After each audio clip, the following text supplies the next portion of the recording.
Okay, I'm going to record this session for posterity, I guess, but also because I'm going to go over the quiz in 2 weeks. And so in terms of what do you need to know about the programs, and then you can always refer back to the spellbinding presentation to make sure you cover your bases. Anyway, let me do the share screen thing here.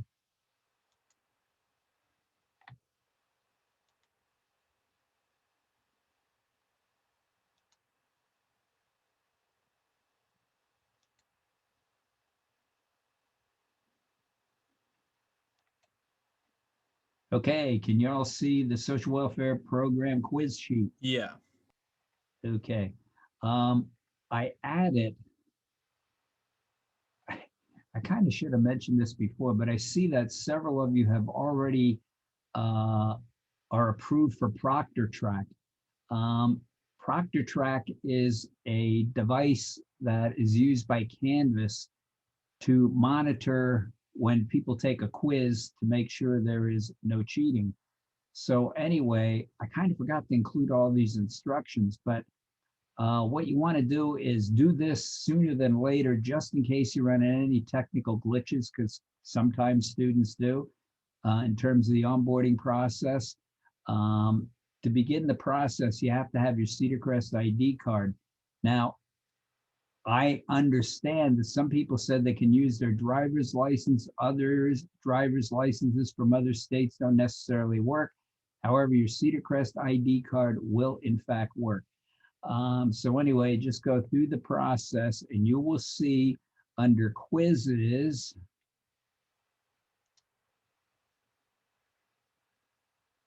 there's a practice quiz you take as part of the onboarding process. So it's a pretty tough question. It asks if the sky is blue or not. And I'll let you in on a secret. It is, unless it's raining. So anyhow, just go through the process. You don't want to wait till the last minute when it's time to take the exam and all of a sudden you realize, oh my God, I can't get in. Now, if you do run into problems, let me get back to this again.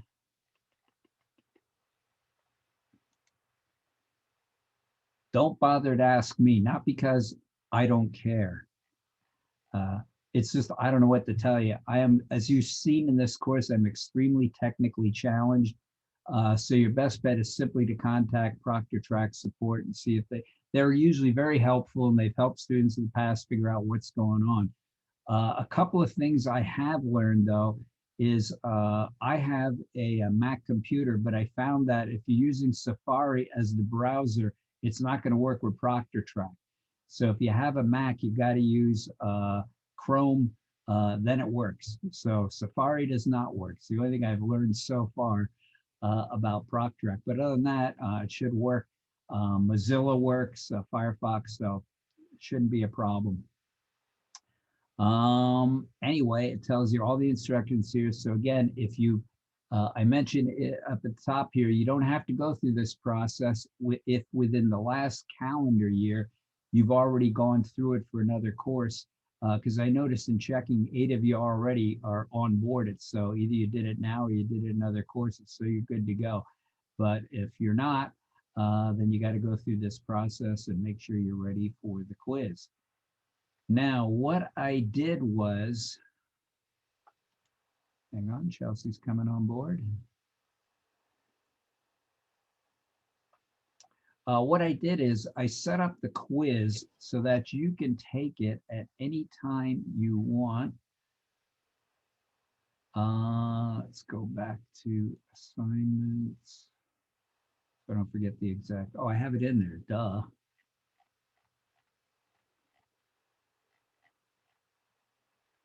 Sometimes I forget that I actually had my act together on this.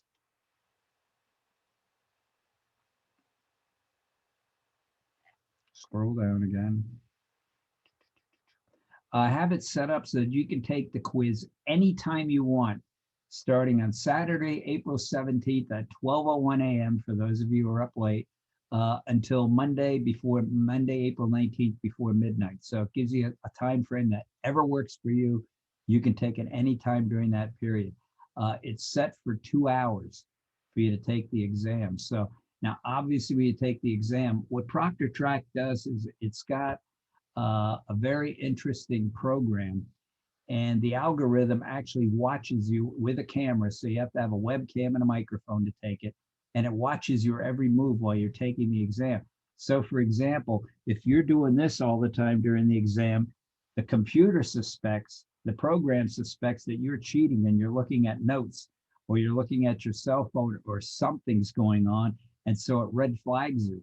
So when I look at the exam, I can look at each one of yours and it shows me all the red flag points. So I can go to all the red flag points and watch what you were doing at that moment so that I can determine whether or not you were cheating. So anyway, and you can't get up from your chair and leave the room, blah, blah, blah, blah. So all these things send up red flags. So anyway, just be prepared to sit out. I don't know that it's going to take you 2 hours, but you know, in the past, when I did this in the classroom, I always gave everybody 2 hours and everybody was done by 2 hours. So that's how I came up with that. So any questions on the exam in terms of the process of taking it and so forth? Now, you may ask, why through the 19th? Because I'm going to give you a lot of good news here. First of all, we're not going to meet on the 19th and we're not going to meet on the 26th. May I hear some woohoos? Oh, You're disappointed. I know. Can't get enough of Maynard. I understand. Well, you know, I recorded some of these. So if you're missing me over the summer, Calvin, you can always watch some of these videos again. But awesome. anyway, um, the reason why too I wanted to get the exam done on the 19th is to give you at least 1 full week of, you know, nothing else to do but work on the synopses. So, you know, next week will be the final time we meet for the semester. All righty. So I told you we front load the course so that you guys get a break at the end, and here comes the break. Okay, so I'm going to go through each one of these programs, and here's what I recommend you do. If you're going to focus on just memorizing, purely memorizing, it's going to be daunting to memorize all this for the exam, for the quiz.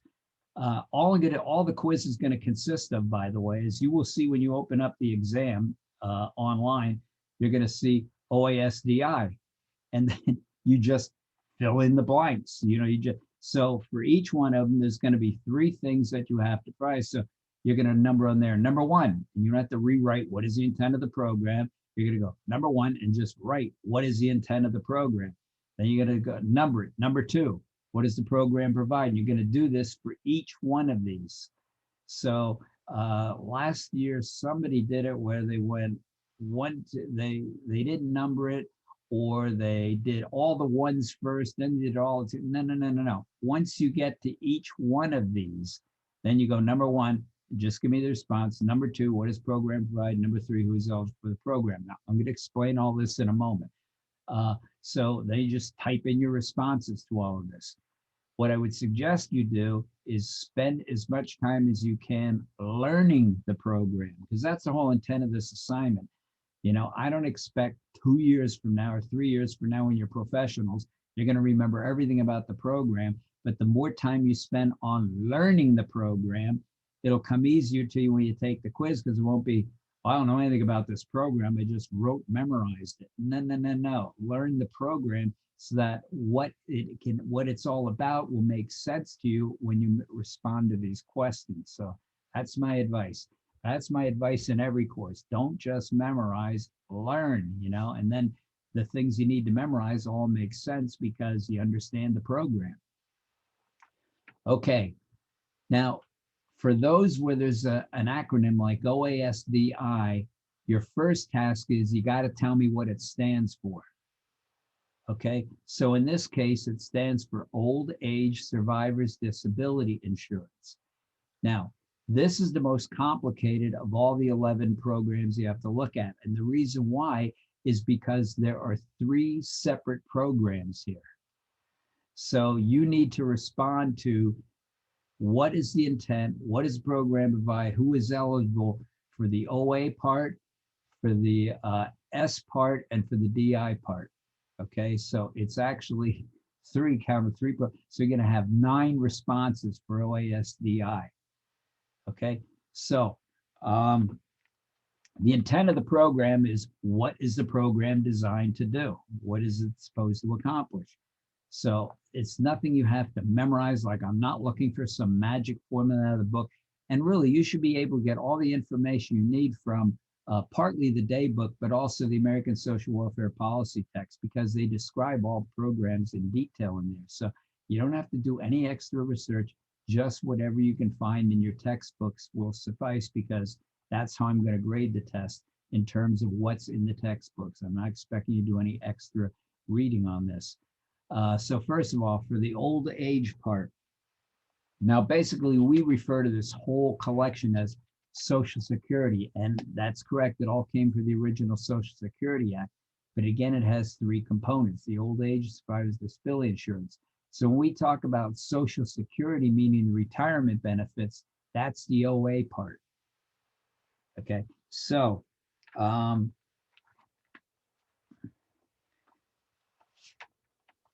and clearly, you know, from reading about it when it was passing, what was the intent of the program? You know, it was to get away from temporary help, to try to address some of the problems that creating the situations people faced during the Great Depression.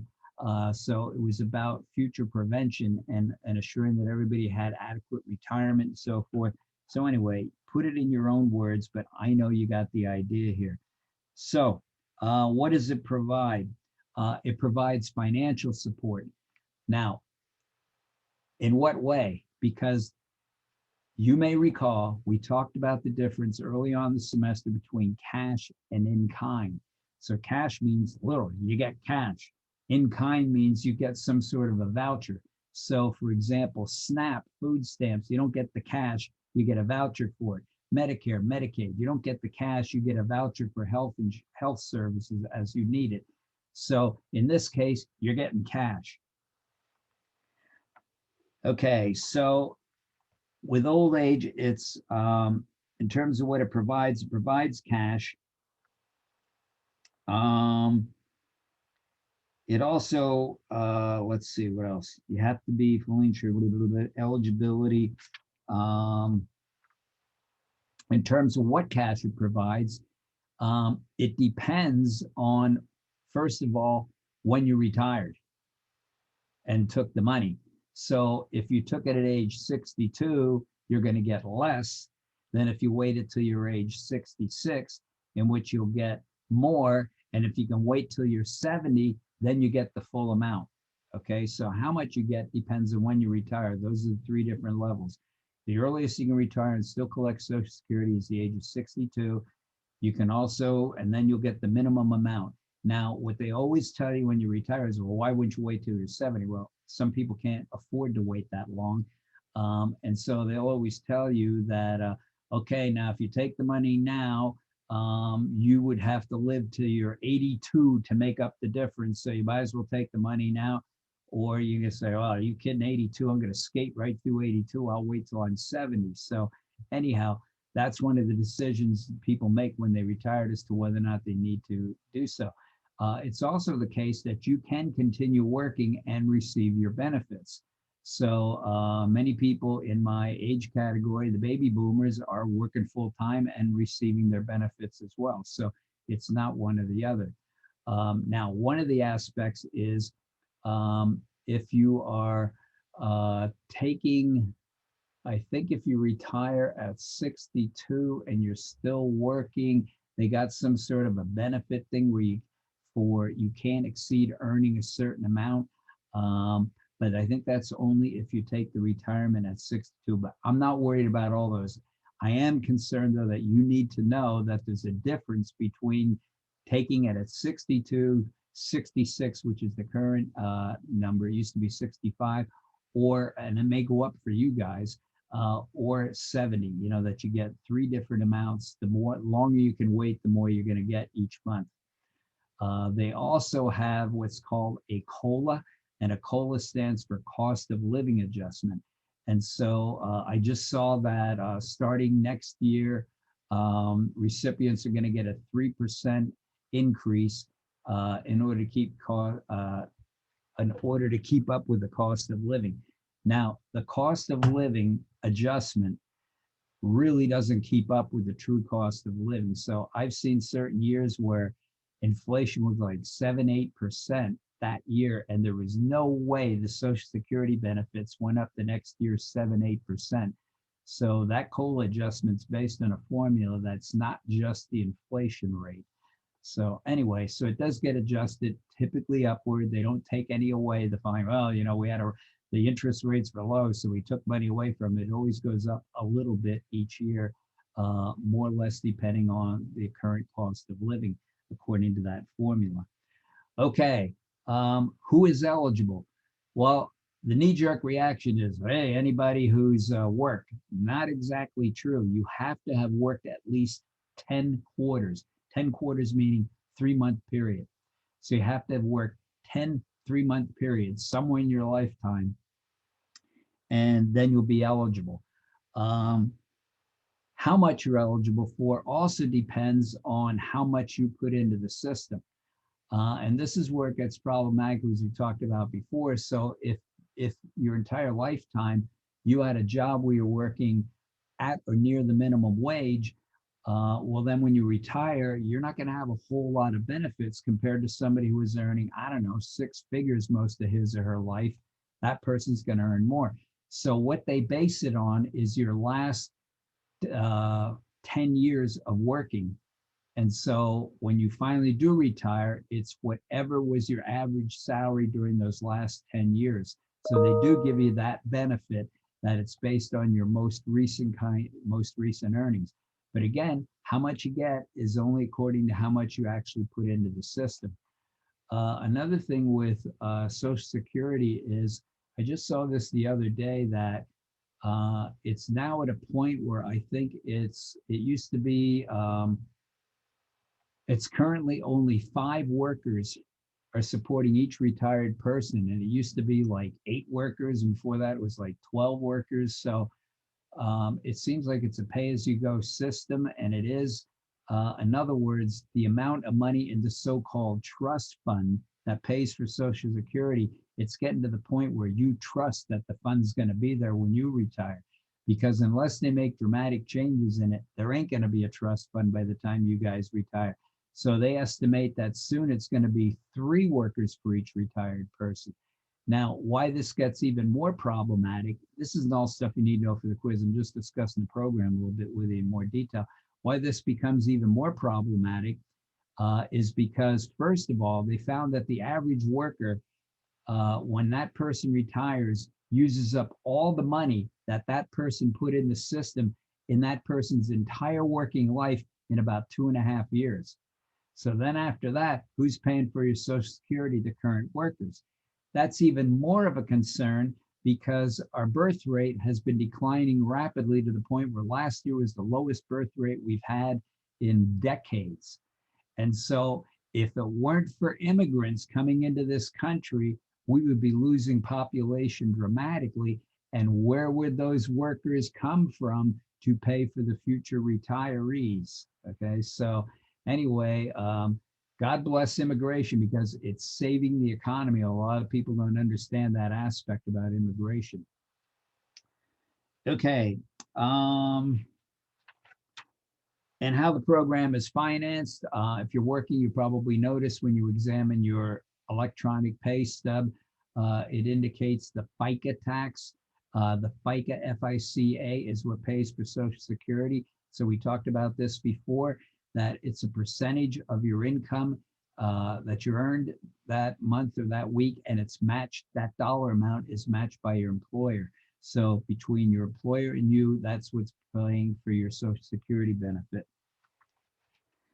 Okay, survivors, which is, cleverly enough, the S portion. The survivor benefits were put into place to take care of dependents of the deceased worker or a disabled spouse that is 55 years or older. It also includes a widower or a widow or widower who has a child in his or her care age 16 or younger, or a disabled child in his or her care parents of deceased workers who was a dependent age 62. So those survivor benefits were built in. Again, think back to the times when people didn't live as long as they are now. So you had to factor in survivors benefits. So especially at that time when you typically only had a single breadwinner, what happens if that person retires? Does the survivor still get benefits? Yes. Disability benefits, DI, disability insurance. Persons receive benefits if he or she worked during a time of covered employment prior to the disability. Person unable to, 65 or younger, prevented from sustainable work due to disability is expected to last 12 months or longer, or disability results in death. So it picks up. We have temporary disability insurance, and then this picks up. If it looks like it's going to be long-term, then you go into officially disability insurance long-term, as in it looks like you're going to be permanently on it. Let's see.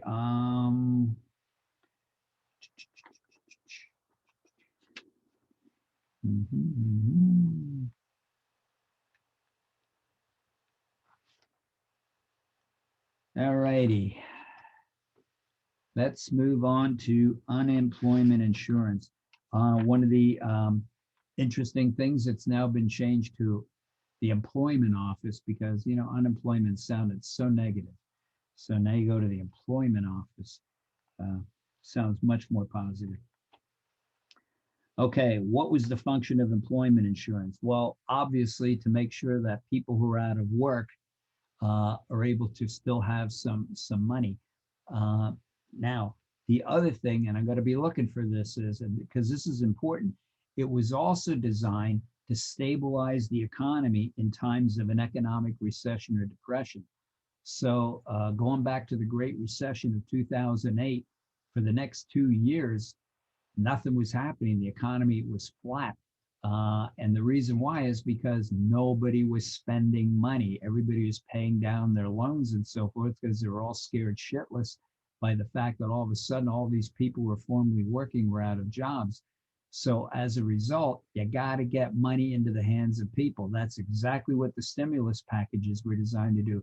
Get money into the hands of people so that they can spend it and get the economy rolling again. Why? Because 70% of our economy is based on consumer spending. When we stop buying that crap, the whole economy stops. And so it's important to get money back in the hands of people. So a secondary and important function of unemployment insurance is not only help the individuals who are unemployed, but to stabilize the economy by getting more money back into the system. It's a federal-state partnership where the federal government sets the basic terms, but the state provides the administration of it.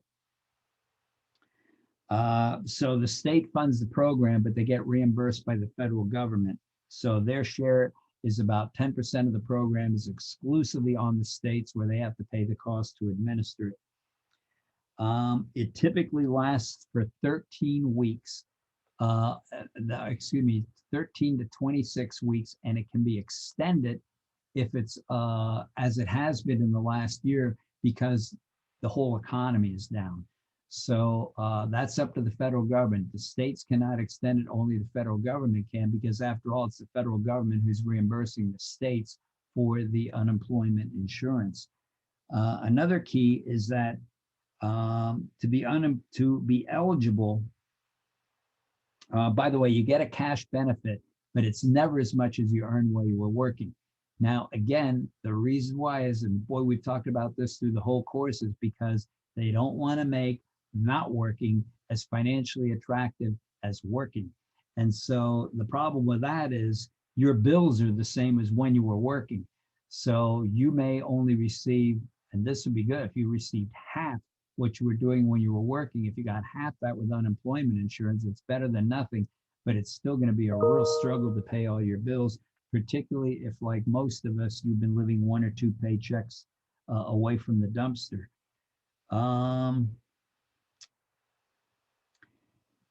You are eligible for unemployment insurance if you were unemployed through no fault of your own. In other words, if you didn't just quit. So sometimes when people are discharged, now, so a good example would be the company is down and they have to lay off 100 workers and you're one of those laid off, you are immediately eligible for unemployment insurance because it certainly wasn't your fault. Every now and then you will see people contest it when the company claims that you're not eligible, it was your fault, you got fired. And so you can contest that. And then the company has to come in and offer reasons as to why you were not eligible for it. And the reasons why they do is because their insurance rate gets jacked up. So the more people they lay off and have to pay unemployment insurance, or unemployment insurance has to be paid for, their rate of unemployment insurance, they're not paying your benefit, but their rate of unemployment insurance goes up. So it becomes more costly to them. So that's a disincentive to employers to just routinely lay people off. It's just going to jack up their insurance rates, which is why they come in and contest it, because they don't want their insurance rates to go up. You have to be registered for work in a state's employment services agency. So you can't just collect, you got to go in and register. You have to work in covered employment during during a time for base eligibility. Let's see. You also cannot refuse, you have to be actively seeking work. So they do check on that. You have to be actively seeking work, let them know that you are. And if you refuse to take a job of equal or better pay than the job or position previously held, you're not going to collect anymore. But it's also a way of kind of getting around it, because if you can't find a job that's like yours before and pays the same amount, you can also refuse that and continue to take unemployment. Sometimes too, seasonal workers like construction workers are also eligible for what's called partial unemployment. You don't need to know this for the quiz, just explaining the program, so that when the winter months come and they don't have work, they can still collect at least partial unemployment to hold them over until the seasonal work begins again in the spring. Although with climate change, construction's been going on pretty well year round. Okay, workers' compensation. This is important. The rules of workers' compensation in terms of what you get vary from state to state. So you need to know this. For example, what if you chop off accidentally the first digit of your pinky finger, that may get you far more benefits in one state than you get in another. Which reminds me of another one of Maynard's anecdotes. Would you like to hear it? Yeah. Thank you, Calvin. Just play along, folks. Okay, so this actually happened when I got out of graduate school. I worked factory jobs for a while. I was, sifting through all the offers with my master's degree in hand. Anyway, one of the factories I worked at, they were telling me about, hey, be really careful around the equipment. See so-and-so over there? He literally on one of the saws cut off the first digit of his pinky finger. Okay, I got you. All right. Well, it turns out that this happened about a month after I no longer was working there. One of my friends there told me, he said, so-and-so had his pinky finger. They actually found him trying to saw the other one off on his other finger so he could collect. And I'm thinking, you got to be pretty freaking desperate to need money to want to saw off the first digit of your pinky finger on the other hand too, but they caught him doing it. So maybe the first one wasn't actually an accident. So how much you get varies from state to state. And it's designed to help people who not only were injured in the workplace, but also may have contacted a disease or got killed or got ill. So illness, disease, injury, and it has to happen somewhere on the workplace. I think even the parking lot happens. Now, sometimes people try to scam the system, like they're out playing ball or something on the weekend and they get hurt and then pretend it happened on the job so they can collect. And they will investigate this to see if in fact this is the case. So it provides medical assistance, cash assistance as needed, rehab services, death or disability insurance, and workers' dependents and spouse. And again, exact amount you get varies from state to state. Uh, One time I had a workers' comp claim and they immediately sent me over to Lehigh Valley Hospital where they have a special unit that just takes care of people injured in the workplace. Saw the doctors there, got all the help I needed, and blah, blah, blah, blah. So didn't get any cash, just got the physical aid that I needed because I was able to continue to work. I didn't hurt my jaw, so I could keep talking. The biggest injury threatening a faculty member is a paper cut or a split lip. Okay, moving on. Um, Eligibility under the workers' compensation program includes those workers who were injured while working onto those who fall victim to industrial accidents or occupation-related disease, illness, or disability. The laws again vary by state to state, and there's little consistency in the level of benefits. Another thing I just thought about, that same place where I work, I was a part-time employee there through a temp agency, so I didn't have to go through this, but the place was not the healthiest place to work. And there were a lot of bad fumes in there, but I was desperate for work, so I didn't care. But what they did is for the full-time workers, when you start there, you had to take a lung test to make sure your lungs were okay. And they tested you every year because working that place, eventually your lungs were not going to be okay. And if your lungs were not okay from working there, they eventually would have to discharge you. So one of the ironies of working there is eventually your lungs are going to get shot from working here, in which case you're now going to lose your job and then you'd be eligible for disability insurance. Okay, TAM, Temporary Assistance to Needy Families. It was the former AFDC program. We talked about this last week when it when the transition took place from AFDC to TANF during the Clinton administration, the so-called welfare reform law that was passed. The intent of the program is not what you may think, so look into it carefully. One of the things it was designed to do was to not just help out people in need, but to encourage two-parent families to provide preventive measures for out-of-wedlock pregnancies. We want to try to knock down teen pregnancies, to reduce dependency on families of government assistance programs. Remember I told you last week that effectively the idea wasn't to get out of people out of poverty, it was just to simply get them off of TANF, off of welfare. And to help families eventually achieve economic self-sufficiency.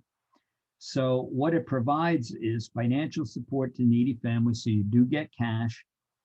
It also includes, if you're eligible for TANF, you're automatically eligible for SNAP food stamps. You're also automatically eligible for employment services. Now, this varies from state to state because there are 51 different state plans all following the same federal guidelines. So in other words, there's wiggle room within those federal guidelines. So you're going to say, why 51? Because the District of Columbia also has its own. So it's a block grant given to the states. Because remember I mentioned last week, I said, well, the more people they get off the welfare, as long as the block grant's the same, they keep the difference, the states, and they can use it in any way they want. But it's time limited. So you can only receive it 2 years at one time and only 5 years in your lifetime. That's it. So again, no more people just living off of TANF. That's not possible anymore. You have to be a U.S. citizen. Children under age of 18 who are U.S. citizens or have legal alien status can be eligible. You have to have a valid Social Security number, and a family's income must fall below certain federal guidelines regarding the poverty level. So you have to meet the low income guidelines too in order to be eligible. Now, again, it varies from state to state, but almost all of them have some sort of either a work requirement, or that you're getting training for work, or that you're going to school, getting formal education. You got to be doing something. The least is in some states, if you can't do any of the above, you got to be doing community service. You cannot just sit there and collect the money. You have to be doing something. So that the whole point is we're going to give you the job training you need in order that you can get a permanent job so you don't need to be on TANF anymore. Okay. Let's see. Again, it varies from state to state, but federally, a person of a single parent household must work 30 hours per week or at minimum 20 hours per week if a child under 6 is in his or her care. Two-parent families must work 35 hours a week or 55 hours combined if receiving federally funded child care assistance. So it's probably more detail than you need to know, but I'm just describing the program fully so you get it. So again, when you understand the program and its intent, it'll be much easier for you to respond to this. Okay, SSI is supplemental security income. It's not social security income, it's supplemental security income. I say that because people get it wrong all the time. Oh, it's social security income. No, no, no. Social security was OA. This is supplemental security income. And once you understand that, the name will tell you what the program is all about. It was enacted in 1974, and it was designed to replace existing state aid federal adult assistance programs. The intent of SSI was to standardize eligibility requirements and levels of benefits to people who, and the program was originally tagged this. It was called Aid to the Blind, Aged, and Disabled. So blind would be anybody who has any medically determined visual impairment, aged, anybody over 65. So for example, you could be in a long-term care facility like Cedarbrook, and you could be receiving SSI benefits each month to supplement your income, meaning your Social Security income. And it's also available to people who have disability, and disability includes mental and physical disabilities. What does it provide? It provides cash assistance to these categories of people, aged, blind, and disabled. Let's see, people who are older, who is eligible? Anyone age 65 or older with little or no income. So you may recall, and I know you're nodding your heads, that when we talked about Social Security, when it was originally passed, and even today, it's designed to give you based on the amount you get is based on what you put into the program. And so one of the shortcomings of the original Social Security Act is what if people, when they retire, need more than that? And so then what happens? Well, that's where SSI comes in. Now, it doesn't give you a lot, but it does supplement the income you're receiving from Social Security if you meet low income guidelines. Also, children with physical or mental impairment to that of a qualified adult. This was something that was added some years ago. And what they found is it immediately added 1 million more people to the rolls. The idea being that if a child under the age of 18 would meet the same criteria as an adult would for visual impairment or disability, mental or physical, then the child is also eligible for SSI.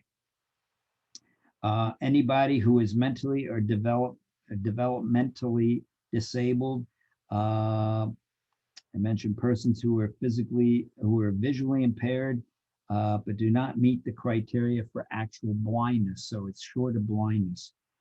Also, here's another interesting thing is drug addicts can receive it.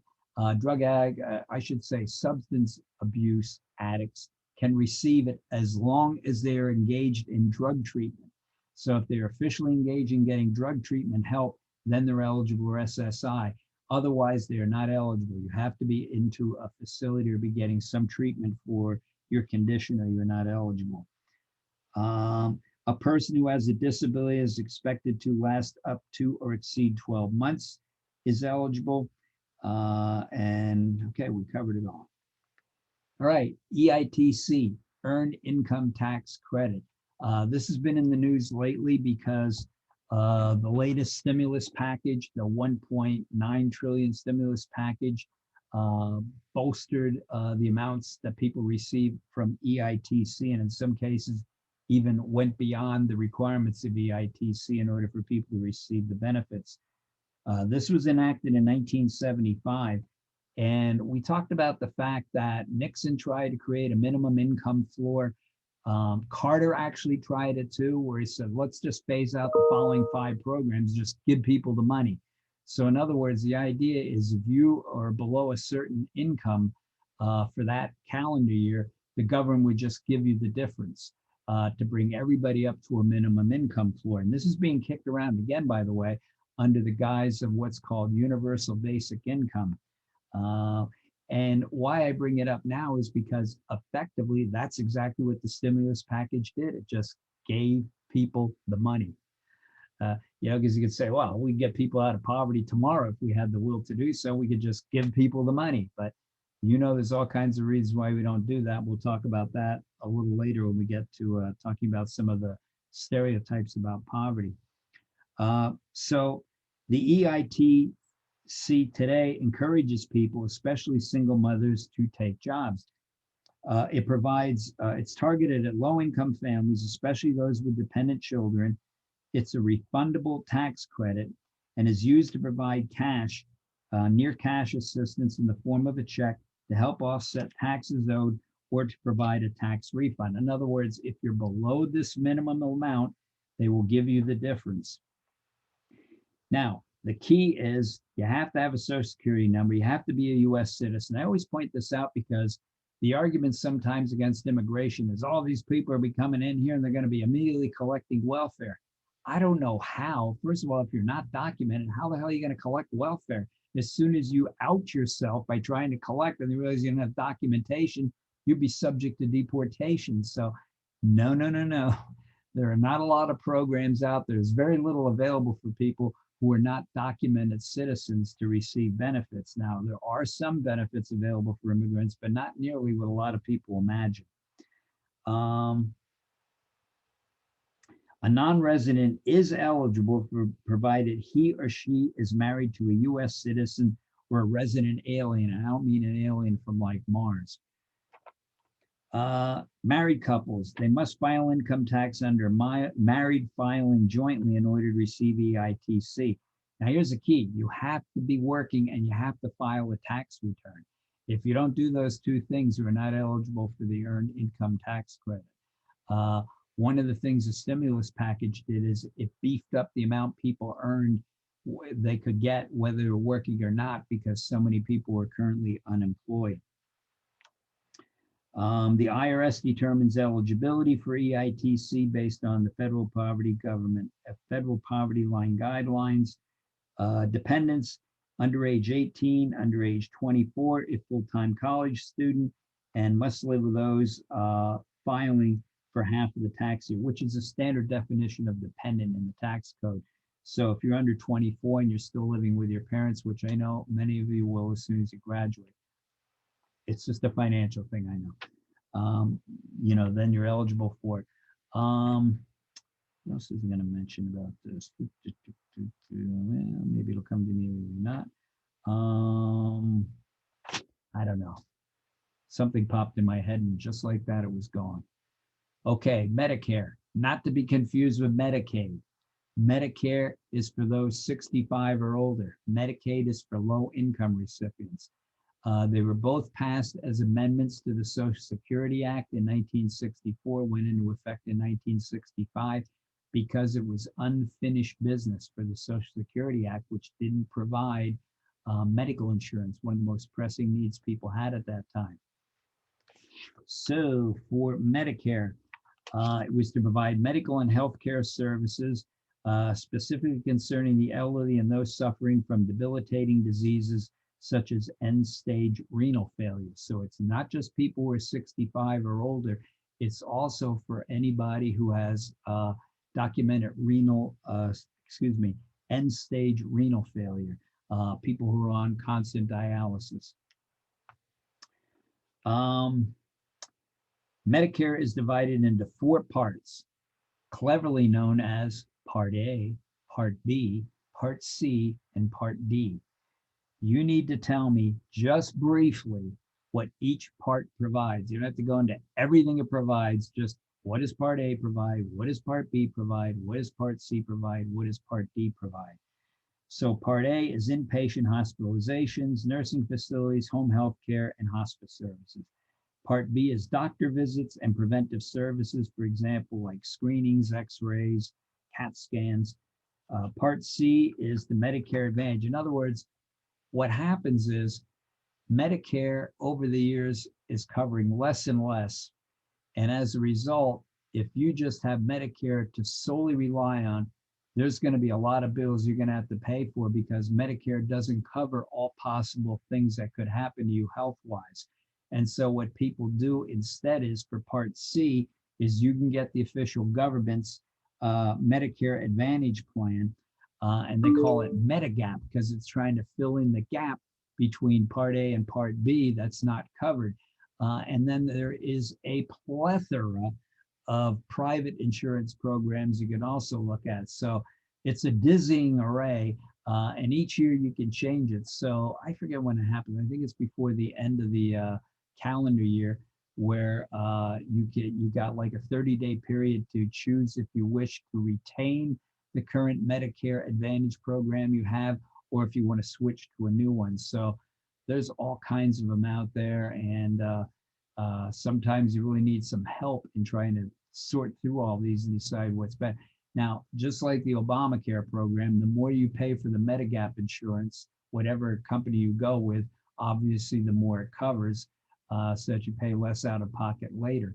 On the other hand, you may not need all of that, and so you have to decide, you want to take the risk of paying more to cover everything, or do you want to take the risk of not paying so much, figuring, hey, I'm not going to get that anyway, and save some money. Part D is prescription medicines. Okay, what else are we going to mention about? Oh, an interesting thing about Medicare is, let's suppose you're still working, which probably most of us will be when we're 65. Even if you're even if you're taking advantage of your employer's health insurance, you must sign up for Medicare.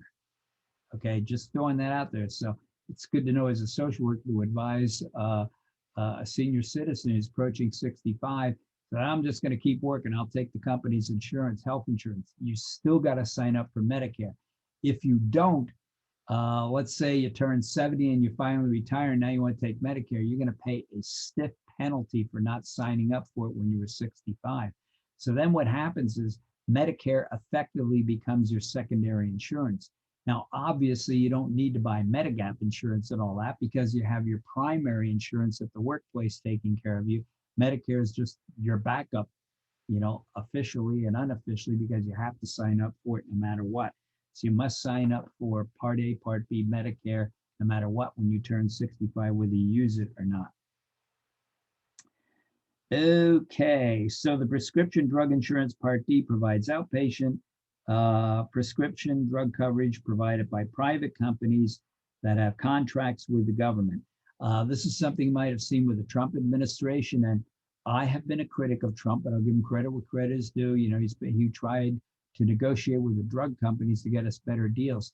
It's just amazing to me how you can get everything cheaper in the way of prescription in Canada than you can here, and even cheaper than that in Mexico. And it's the same pharmaceutical product that you're getting in the United States.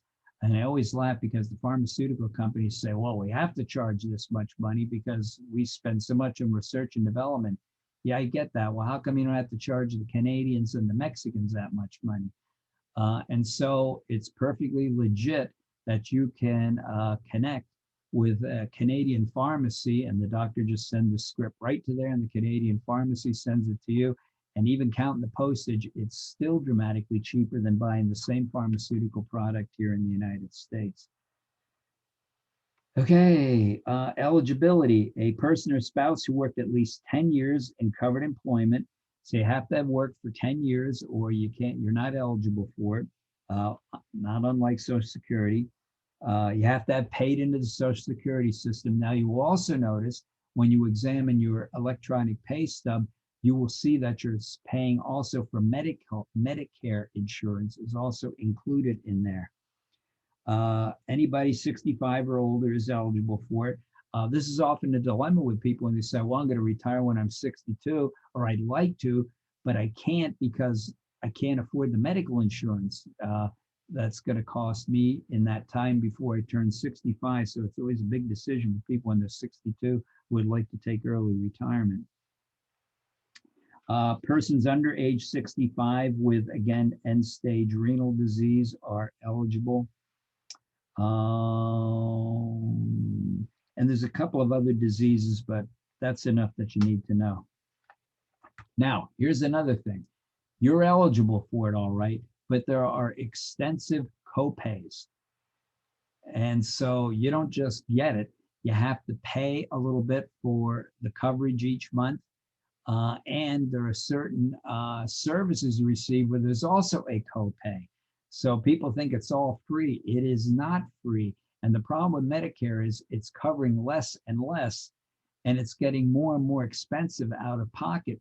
So when one retires, you got to factor in, okay, well, what are all my Medicare costs going to be in terms of what I got to pay each month just to receive it?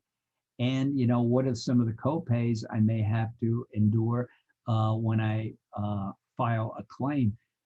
And, how much is it going to cost for the Medigap insurance? So we're talking hundreds getting into thousands of dollars that's associated with receiving what seems to be free Medicare.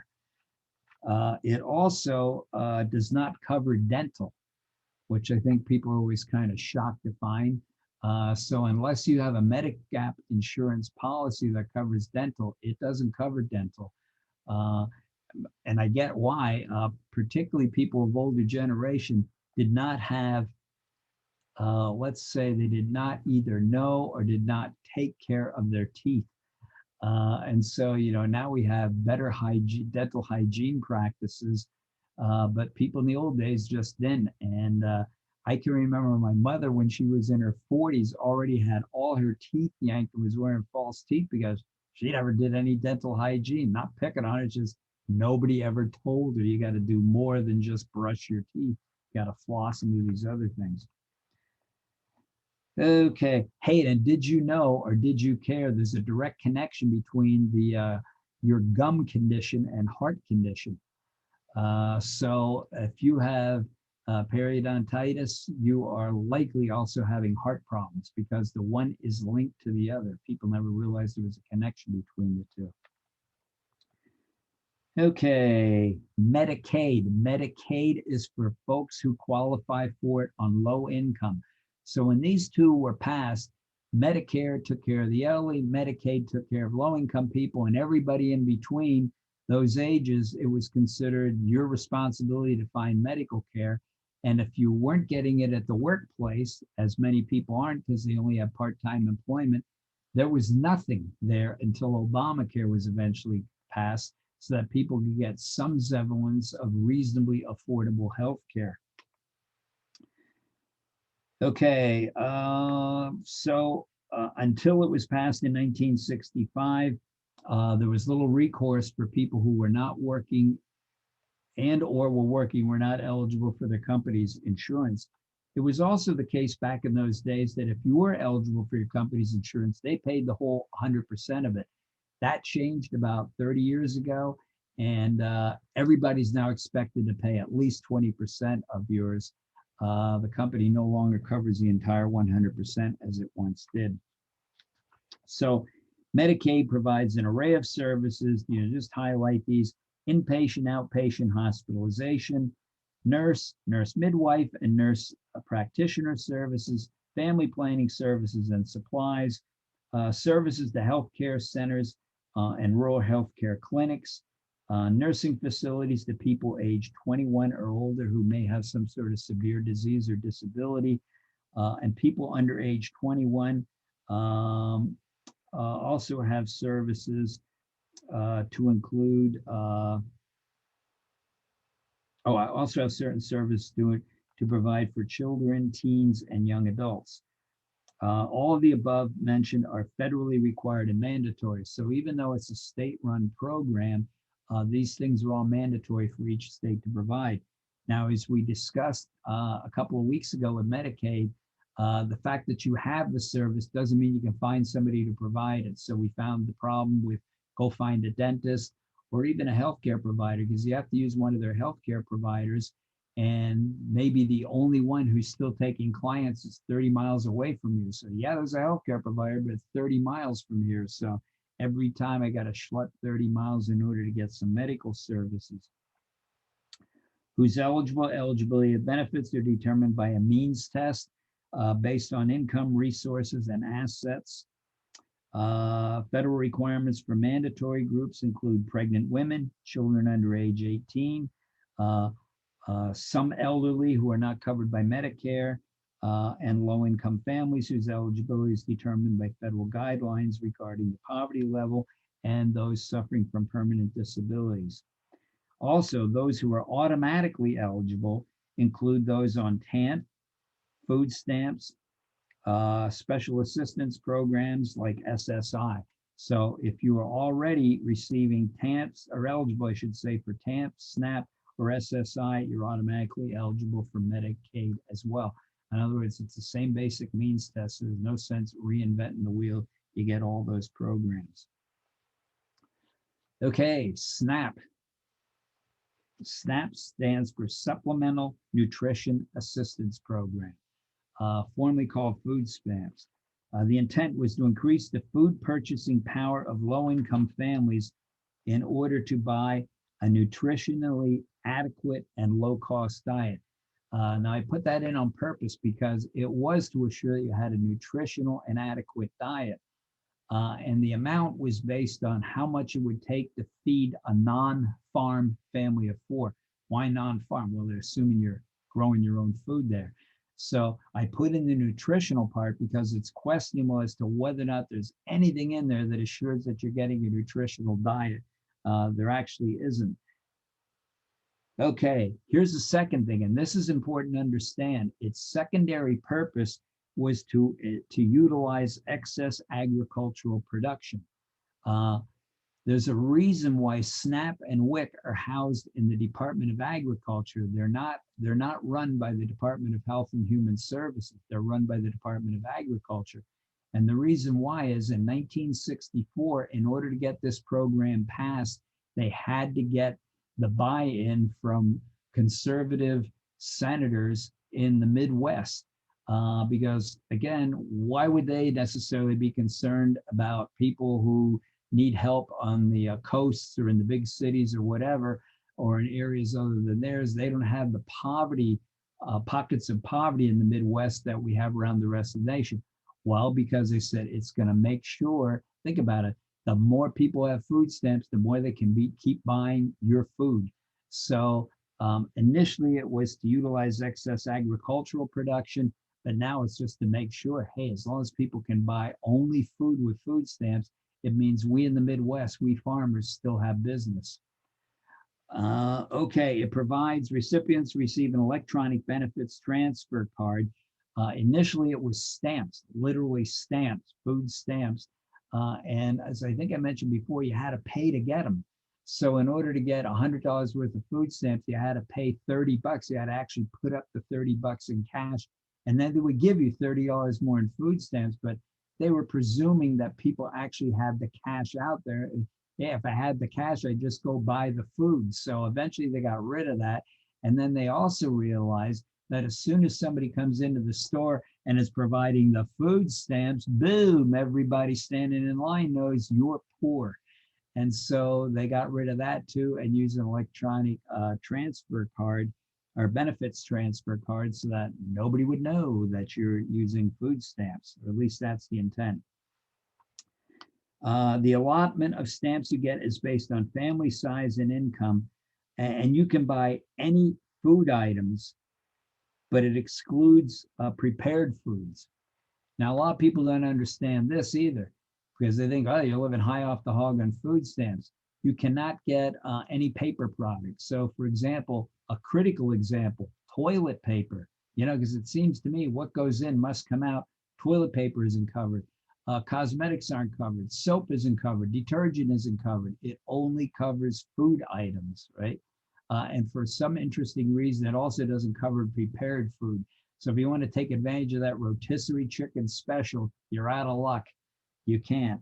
So again, that's a lot of stuff. It doesn't cover shampoos, conditioner. None of that's covered. Toothpaste, toothbrushes. None of that's covered under food stamps. So, factor that in mind when people say, these people are living off the hog, high off the hog with food stamps. Doesn't cover any of that stuff. Eligibility. According to the 2002 Farm Bill, there are some immigrants eligible. There is immigrant eligibility requirement. Immigrants qualify if they've lived in the U.S. up to 5 years, are receiving assistance for disability. Members belong to a certain group of non-citizens and children under 18. And other than that, you have to be a U.S. citizen and you have to meet the low income guidelines or you're not eligible. So again, how much you get depends on your income and family size. The greater your income, the less you get, or the greater your family size, the more you get. So if you have a higher income, you're going to get less. If you have more kids, you're going to get more. This was kind of ignored for a while, but under the Trump administration, they tried to bring this back again to attach a work requirement to it. So in other words, you can't get the food stamps unless you also can demonstrate that you're employed. And you must take part in employment assistance and job placement programs referred to by the Food Stamp Office. So that's something that Trump brought back, the work requirement. Also, I know what I wanted to mention about, that's it for SNAP. I want to jump back quickly to Medicaid. Medicaid, again, is state run. And under the Obama administration, what Obama did was he said that he will greatly expand the eligibility of people who can qualify for Medicaid if the state takes on this responsibility, and the federal government will pay the whole bill for these extra people for the first couple of years, and then it gradually gets phased out and the states pick up the entire tab. So it gives the states an opportunity to do so. Now, the interesting thing about this is when Obama presented this, predictably, with our culture wars going on, almost all the governors in red states refused to do it. Whereas in other words, the Republican governors, whereas the Democratic governors, for the most part, agreed to do so.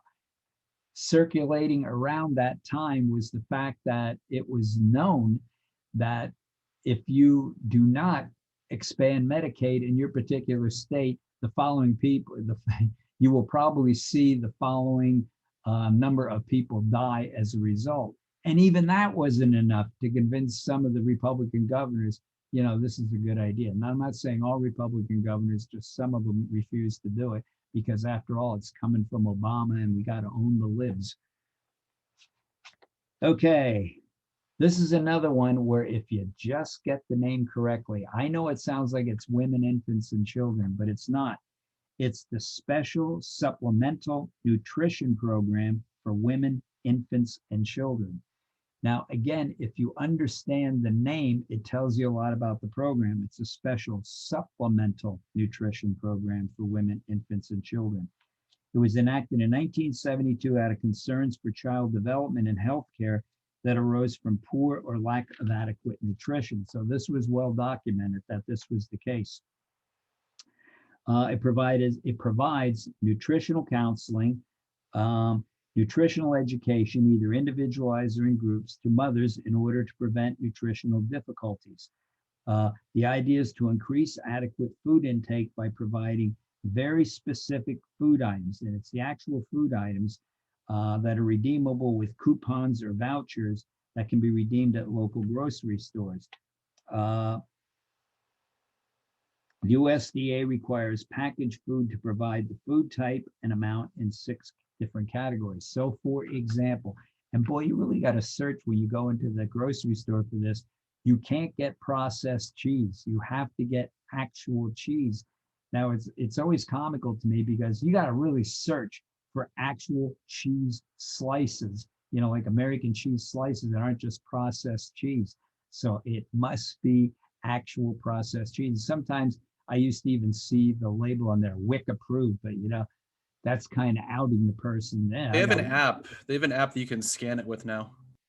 Is that right? Yeah, it's freaking awesome. Okay, good, good. So you're not outed by it. Oh, you got WIC Nope. approved cheese. I get it. Now, it's probably 10 times healthier for anyway, not to eat processed cheese food. I just thought I'd throw that out as an aside and to get the real deal. So anyway, it's very specific items that are designed to what they have determined are inadequately provided, typically for low-income mothers because they don't have the money to buy these things. So, from doing your food shopping in the project we did at the beginning of the semester, what happens when you don't have money? You just buy starches. You can't afford fruits, can't afford vegetables, so you just buy starches because they're filling. And so this makes sure that the kids and the mom are getting the adequate nutrition they need. They also provide, and they're big on this, they provide breast feeding counseling because they are trying to encourage mothers with newborns to breastfeed. And the reason why is because the medical evidence is pretty clear that when mothers breastfeed, the kids are much healthier. The kids are getting all kinds of nutrients that will offset future diseases and so forth. That's the whole point of mother's milk. So anyway, they're trying to encourage that as well and provide you with, okay, I'm at work, we'll give you the supplies so that you can express milk and put it in bottles and so forth so that you'd have it later. Who's eligible? Families whose pre-tax income falls below 185% of the poverty line level. So in other words, it's the poverty line times 185%. So the idea is it's not just mothers at the poverty level, it's mothers at the so-called near poverty level because they realize, those kids could also be nutritionally at risk. Let's see. You will get to see a nutritionist and healthcare professional. It has to meet state residence requirements, meet income standards. You are eligible if you are on TANF, Medicaid, or SNAP. And over the years, the evidence has been, this is one of the most successful programs out there because the evidence indicates that every dollar spent on WIC saves about $2 eventually on healthcare costs to the government because of illness that could have been avoided if the kid had better nutrition available to the child. Okay, last but not least, my notes here, Head Start. Head Start's another one of the most successful programs out there. Hang on, got my wrong notes here. Where's my notes? Before you go on, I have a question about the WIC on the test. Go ahead. So for WIC now, they give you a card just like SNAP. So do you want us to still put the stamps for the test or do what they do now, write what they do now? Yeah, just wait what they do now. Okay, cool.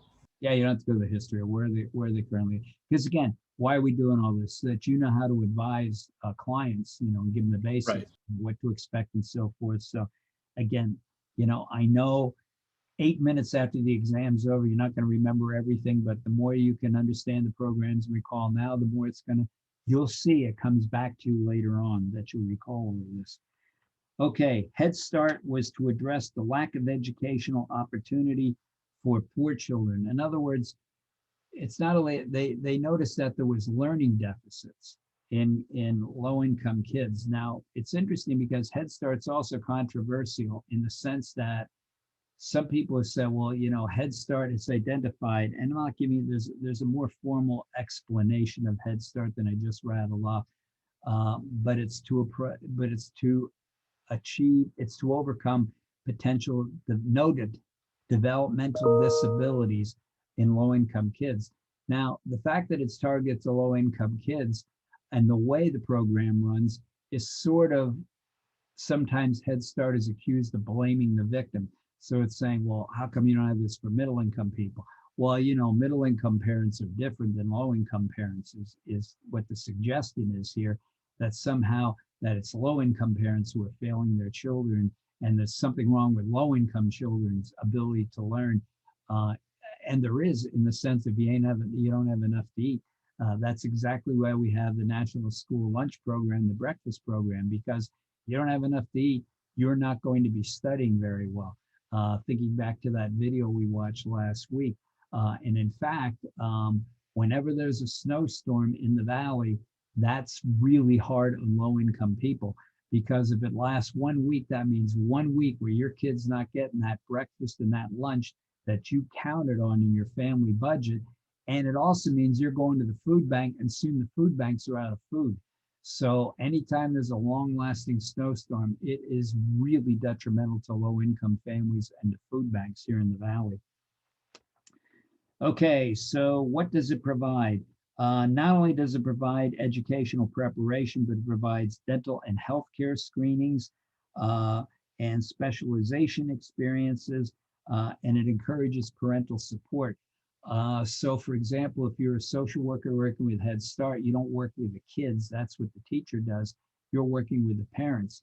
So parents aren't legally obligated to participate in their child's education or to receive Head Start services, but it's strongly encouraged because, with that parental support, it's probably going to encourage the kid to do even more and do better in school. So that's what the social worker's job is to do, try to coordinate what the teacher's doing with the parents and get the parents as engaged as possible in helping their child to learn. It's aimed at pre-kindergarten kids who meet low-income criteria, and you have to be ages 3 to 5 to be eligible for the program. Now, what happens in too many cities, this program is a screaming success. They found that most of the kids in Head Start are so well prepared by the time they start kindergarten or first grade that they're equal to anybody else in the classroom. But then around the third grade, it all starts to disappear, and they began to realize that's probably has nothing to do with Head Start. It has a lot more to do with the school system. And so anyway, it's more of an indictment on the school system. Like, what the hell are you doing from third grade on if these kids are falling behind again? Anyhow, but you see how it is in the schools with not with a lack of bilingual education, particularly in areas like ours and so forth. There are enough bilingual education, so it's a real challenge in inner city schools. Anyway, it's been a screaming success, but the problem is in a lot of major cities, the waiting list is so long that you apply for your kid to get in to Head Start when the child's 3, and by the time the child's 5, still hasn't gotten off the waiting list, so your child never does receive it. Some people have said that, as you notice, a lot of kindergartens are now going to full day because it's hard on the parents who are working, like, how the heck do I pick my kid up halfway through the day? So now they're going to full day programs. But some have argued that Head Start should actually be part of the school system. So instead of having a separate program, that every school is required to have Head Start, and the federal government would help pay for that,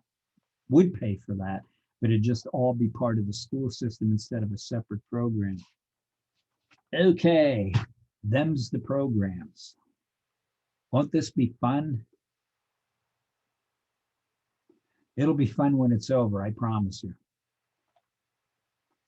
Okay, enough of screen share. Stop share. Good. Now you can see all your names again. Okay, so next week we'll show a video again, but I want to spend a little bit of time talking about what are some of the stereotypes we hear about low-income people. And let's talk about those stereotypes one by one. Now, you know what I mean by a stereotype? Stereotypes are irrational and rigid statements about entire categories of people, regardless of the individuals who are in it. So as I always talk about stereotypes, stereotypes save us the trouble from actually learning to know the person who's an individual. Instead, I can fall back on the group stereotype and say, I know you people, you're all the same. I don't need to know you as an individual. As long as I know you're in this category, I know the stereotype, so I know you. So anyway, what are some of the stereotypes about low income people? They're lazy.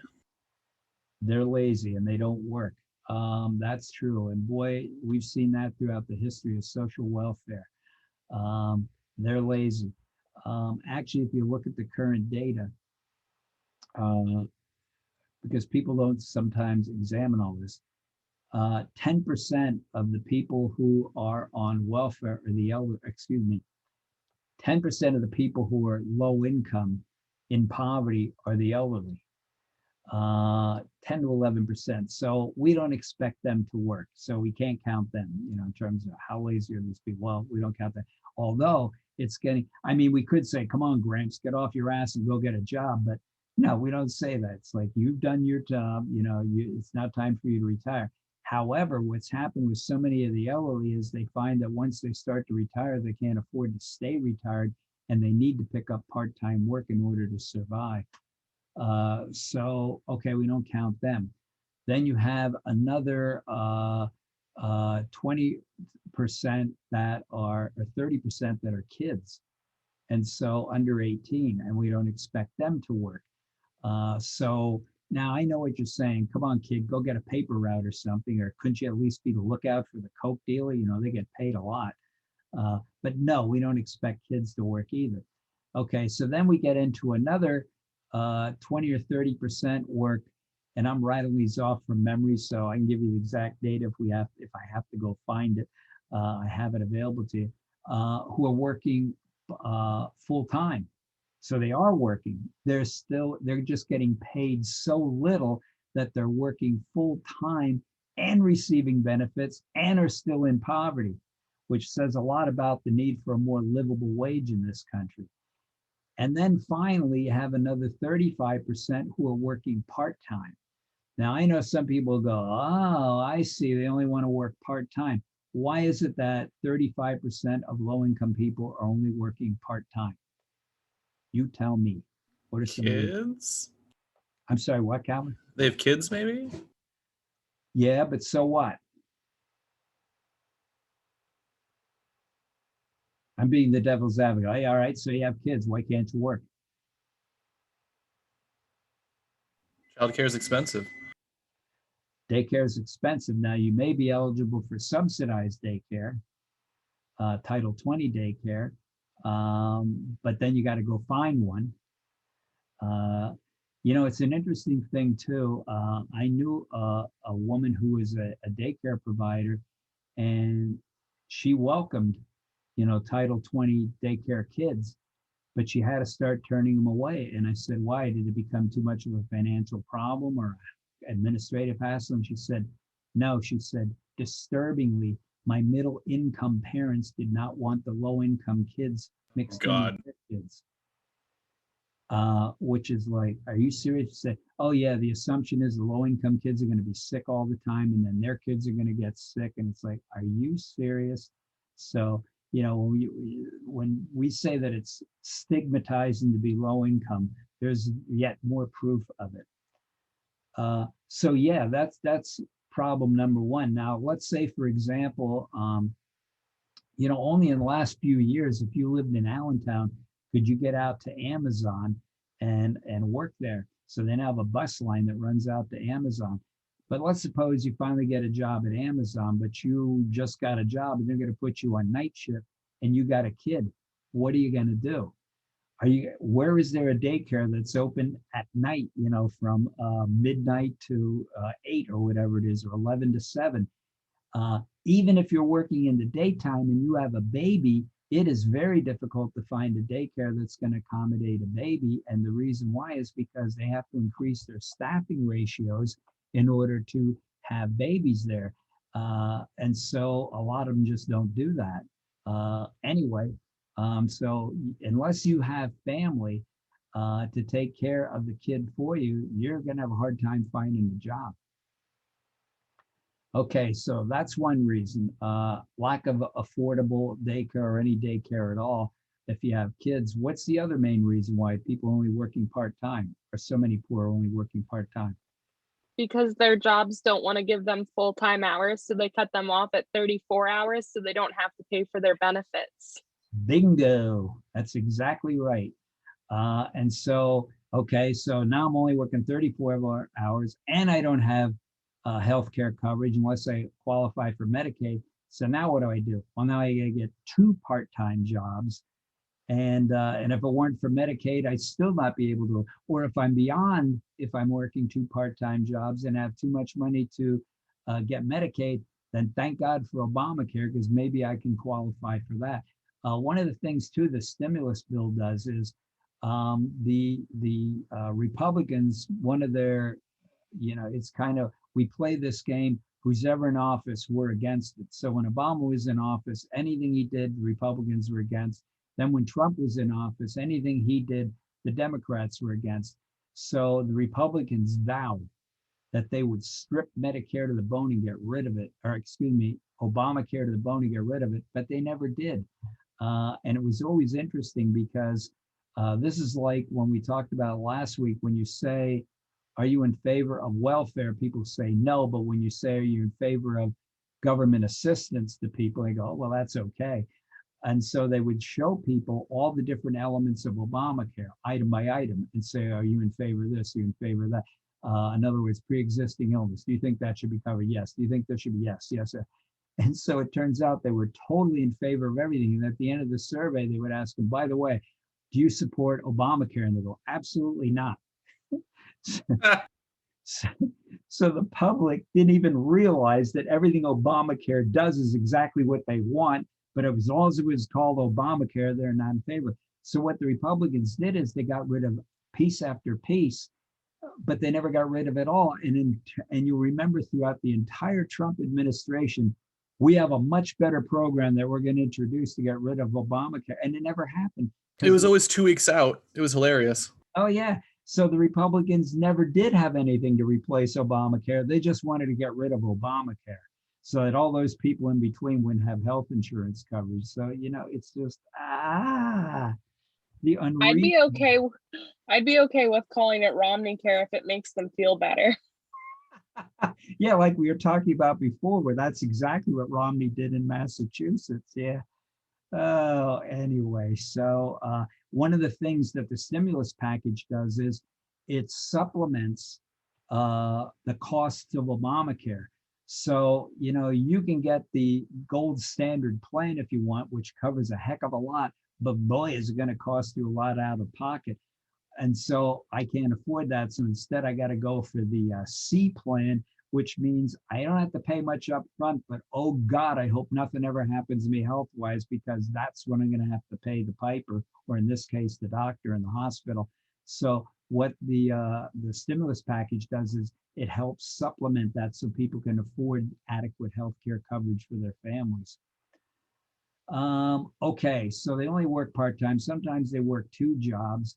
And as you also saw or have been seeing when you read Evicted, sometimes it's the low-income people who are the last ones hired and the first ones fired. We talked about the fact too that during the pandemic, some of these people working part-time, they don't have the luxury, people like I do with a white-collar job saying, I don't feel like coming in today, I'm not coming in. No, no, no, no, no. If you don't feel like coming in today, guess what? You're fired. I'll find somebody else to replace you. And we saw where this came down horribly in the meatpacking plants, where person after person was showing up with COVID, transmitting it to the other workers, and suddenly the meatpacking plants are shutting down. And we only got so many meatpacking plants. So as a result, we were run out of OMG meat. Okay, so yeah, that's why. So when you add all that up, you find out there's only about 5% that you can kind of make, a 5 to 7% you can kind of make the claim for they're lazy. But even at that, we didn't cover people who are physically and mentally disabled. So that whole thing about the poor or lazy is it's just a made up notion. There's absolutely no substance to it whatsoever.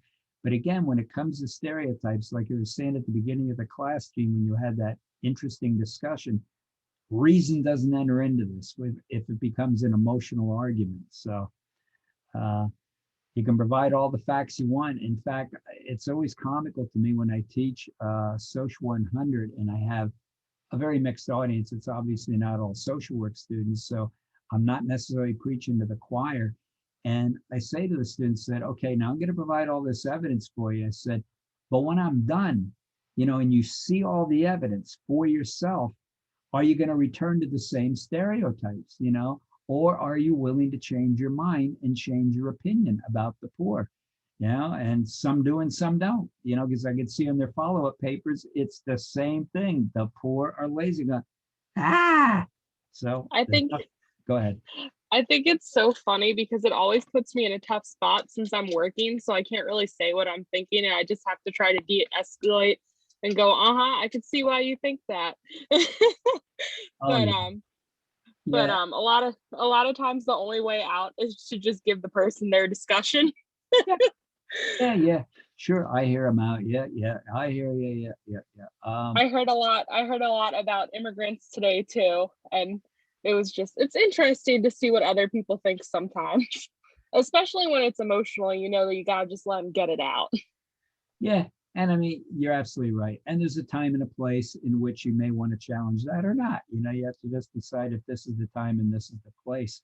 And again, if I have the time, where I want to get to is that's really interesting.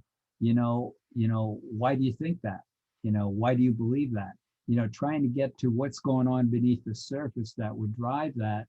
Or as I say to the students in Social 100, if you're still going to continue with all these negative stereotypes about the poor after I just told you logically how each one of them is incorrect and unfair, what does holding on to that, what purpose does that serve you? So they start doing some soul searching. Why do you need to believe this about the poor, even though you know it's not true? So that's the depth I think you have to eventually get to, meeting all of us, in order to change people's thinking. I was reading about on an unrelated, well, it's a related note. They were talking about how to convince people who are Trump supporters and are not going to get vaccinated because they think it's a deep state plot and so forth. How do you convince them otherwise? And they said the worst thing you can do is try to explain how illogical it is of them being. And they said they did actually a focus group. And in the focus group, they brought in tape messages from Chris Christie, a noted Trump supporter, and who is the other noted Republican who was a Trump supporter, telling people that it was really important that they got the vaccine, and it's really important that they as Trump supporters saw the need to do that, and doctors talking about how they had come in and say, well, 90% of doctors have gotten the vaccination, so they believe it's safe. So by approaching it that way, they found that most of them by the end of the focus group said, okay, well, I'm going to go get vaccinated. So it's how you come with this discussion that, people can be persuadable. Okay. I know there's also a really good podcast by NPR where they discuss deprogramming members of QAnon. It talks about a lot of the similar. Oh, yeah. I've seen, I know what you're talking about. Yeah, that's like the same kind of thing they do when they try to break anybody out of some kind of cult thinking. I think it really came down hard on the QAnon people who had their fallback position that on, what was it, March 4th, Trump will finally be installed into office again and Biden will be gone and there'll be this big revolution. And now it's August. Now, they postponed. Yeah, I think it's August something now. Well, it's interesting because each time they postpone it and the date comes and goes, they lose a few more followers, So yeah, that's how they play the game. They just keep pushing out. Oh, well, see, circumstances dictated that it's now, and that date will come and go too. So yeah, but again, the question becomes, what purpose does it serve for those individuals to believe this? Go ahead, Gene. I was going to say, and then they'll have another reason for why it didn't happen. Yeah, and I was reading about in general, people who believe in these conspiracies, it serves a purpose by bringing order into a life that seems out of control, not their lives, but society as a whole. Like, you don't know what the hell's coming down the pike next, a pandemic, a this, a that, a recession, who knows what. And so if you can, and I understand why this, well, see, if you can tie it all together into a conspiracy, then all of a sudden there's order to life. All of it makes sense because it's all part of the conspiracy. So it appeals to people who need that kind of order in their lives in order to figure out what the hell's going on. Not that we have it all figured out either. So, okay, how about some other stereotypes regarding low income people? That they're unintelligent. Yeah, that they're unintelligent. I think I mentioned last week that some of the theories of poverty going back to the 60s, and there's another one in early 70s that argue just that these are low intelligence people, and that's why they're poor. Okay, there's a lot of things, and also a book came out some years ago called The Bell Curve. Anybody ever hear of it? Okay, The Bell Curve Yes. you heard of it? Yeah, it was a very provocative book because it argued with data. Again, it's how you cherry pick your data, that low income people are on average have 30-point lower IQs than do middle income people. Now, similar arguments have been made in the past regarding race, saying that, with definitive evidence that people with dark skin have lower IQs, have the lowest IQ, then comes whites, and then the people with the highest IQs are Asians. Hence the model minority of Asian Americans, yet another reason why they were called the model minority. But this is all highly questionable. And so here are a couple of reasons why. First of all, IQ doesn't test your intellectual potential. It tests what you currently know. Okay, so for example, as formal education has advanced throughout the 20th century, IQ scores across the US population have risen correspondingly. So the more formal education we get, the more our IQ goes up because it tests what we're currently capable of, not what our potential is, not what our inborn potential is. It tests what you're capable of doing currently now. So obviously, the more education you get, the better you perform in those tests. Another aspect to it is, and I talk about this in a lot more detail when you take the minorities course, but you remember the brown eye, blue eye thing that Jane Elliott did? You ever see that experiment?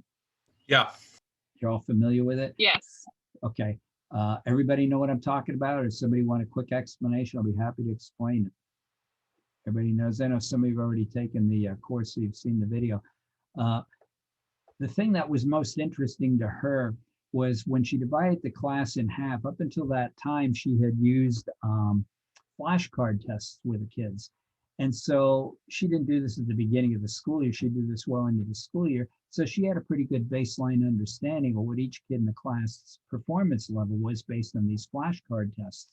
So she decided, I wonder how they'll do when they're being picked on for 3 days. How are they doing these tests? So she did the same flashcard test. And this is 3 days in when the kids are really getting put down by her all the time and being denied the privileges the other kids had. And she started to look at the results, and every one of their scores plummeted.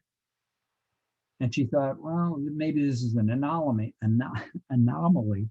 So when she switched it around and then picked on the blue-eyed kids, she found the same thing happened. Their scores suddenly plummeted after 3 days of being picked on.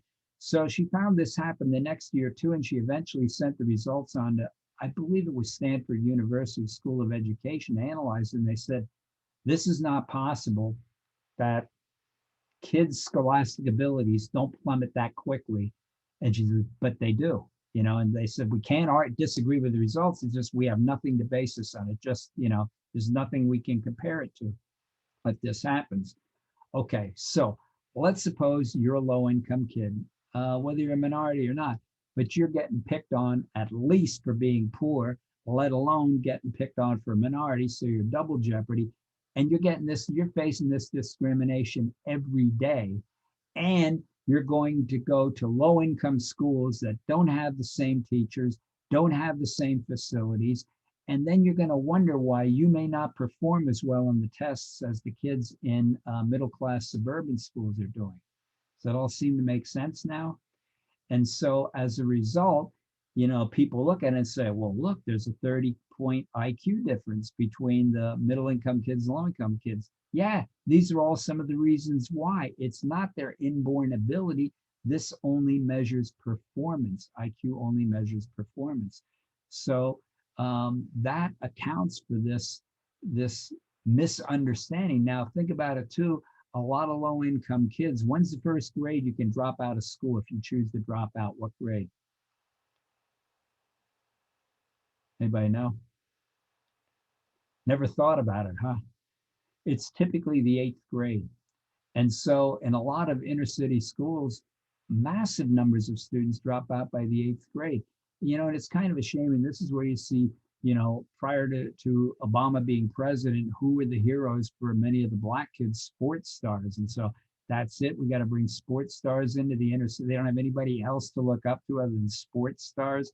But anyway, they'd be encouraging, stay in school, don't drop out, stay in school, keep studying, hang in there, but they drop out, and you look around, you're in this inner city neighborhood, you think, well, who the hell has the money? Well, it's the people doing the drug deals, I could work at McDonald's, but who wants to do that? I could be earning $100 a week by dealing drugs.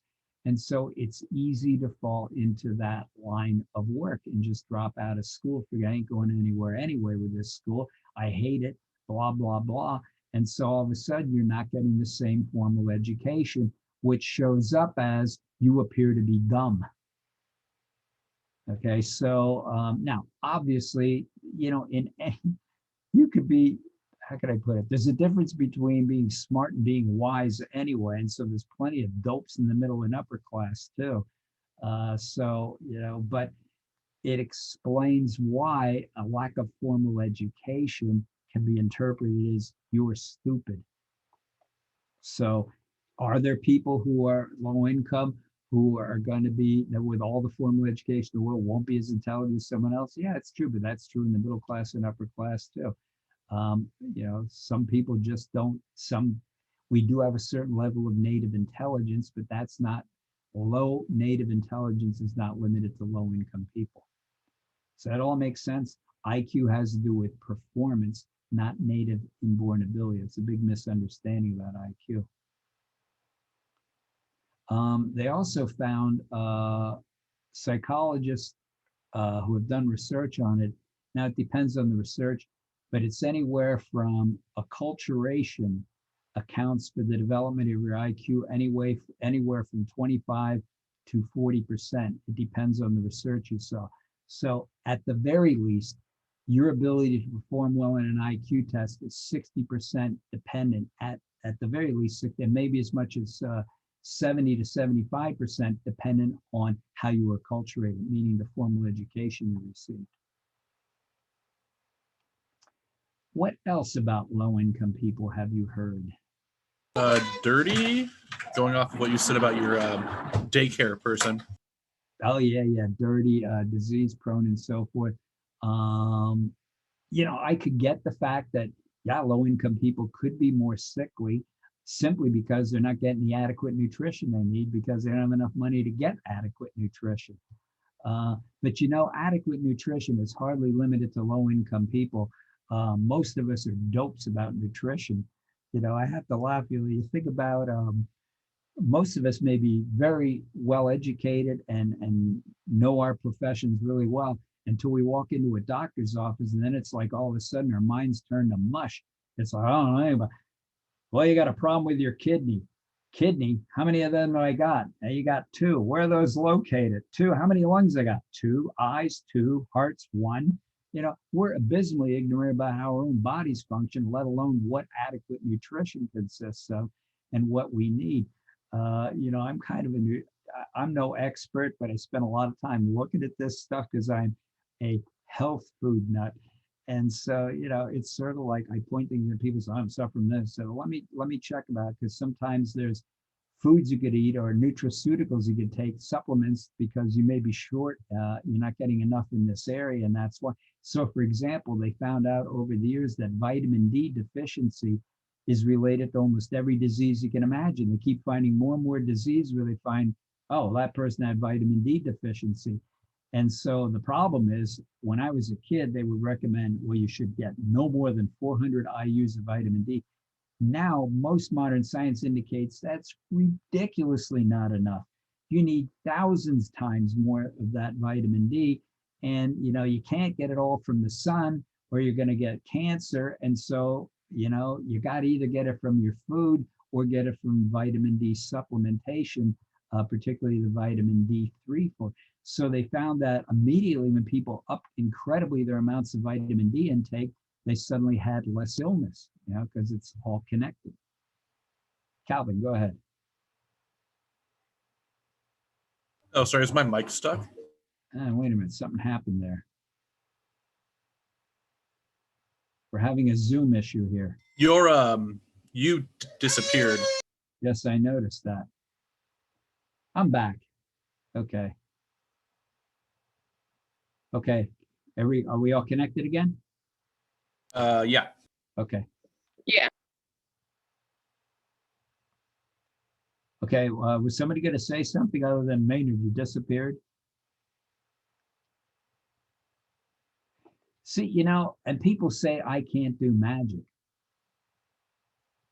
I'll give you another example of some magic I can do. The other day I was driving down the street and I turned into a restaurant.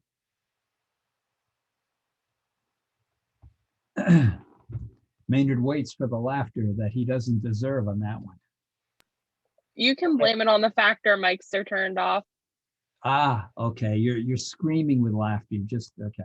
Well, feel free to turn them back on if you want to laugh. I'm okay with it. Okay, they're dirty. Okay, let's get back to what can you buy and what can't you buy with food stamps, And so you can't buy soap, you can't buy detergent, you can't buy shampoo. So I'm not saying all low-income kids are dirty. I'm just saying, you know what? I could see how one could come to that conclusion.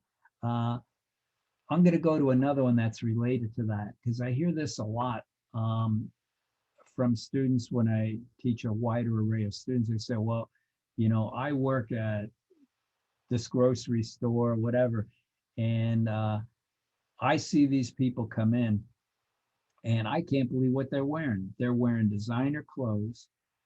They're wearing, they got a nice cell phone. They're driving a really nice car that I can't even afford. What the hell's the problem? Did we talk about this before? I hate to repeat myself more than 50 times. I don't think so. Okay, so No. how do you respond to that accusation? Can I rant about this one? Ran on. It's near and dear to me, since when I was younger, my parents got food stamps. So I think what people don't realize is that it doesn't necessarily mean that people were always poor or they couldn't afford those things before. And in addition to that, that's assuming that people don't find deals, that they don't get those things through other means. I think a lot of times relatives are more willing to provide material goods than they are to help with money. Yeah.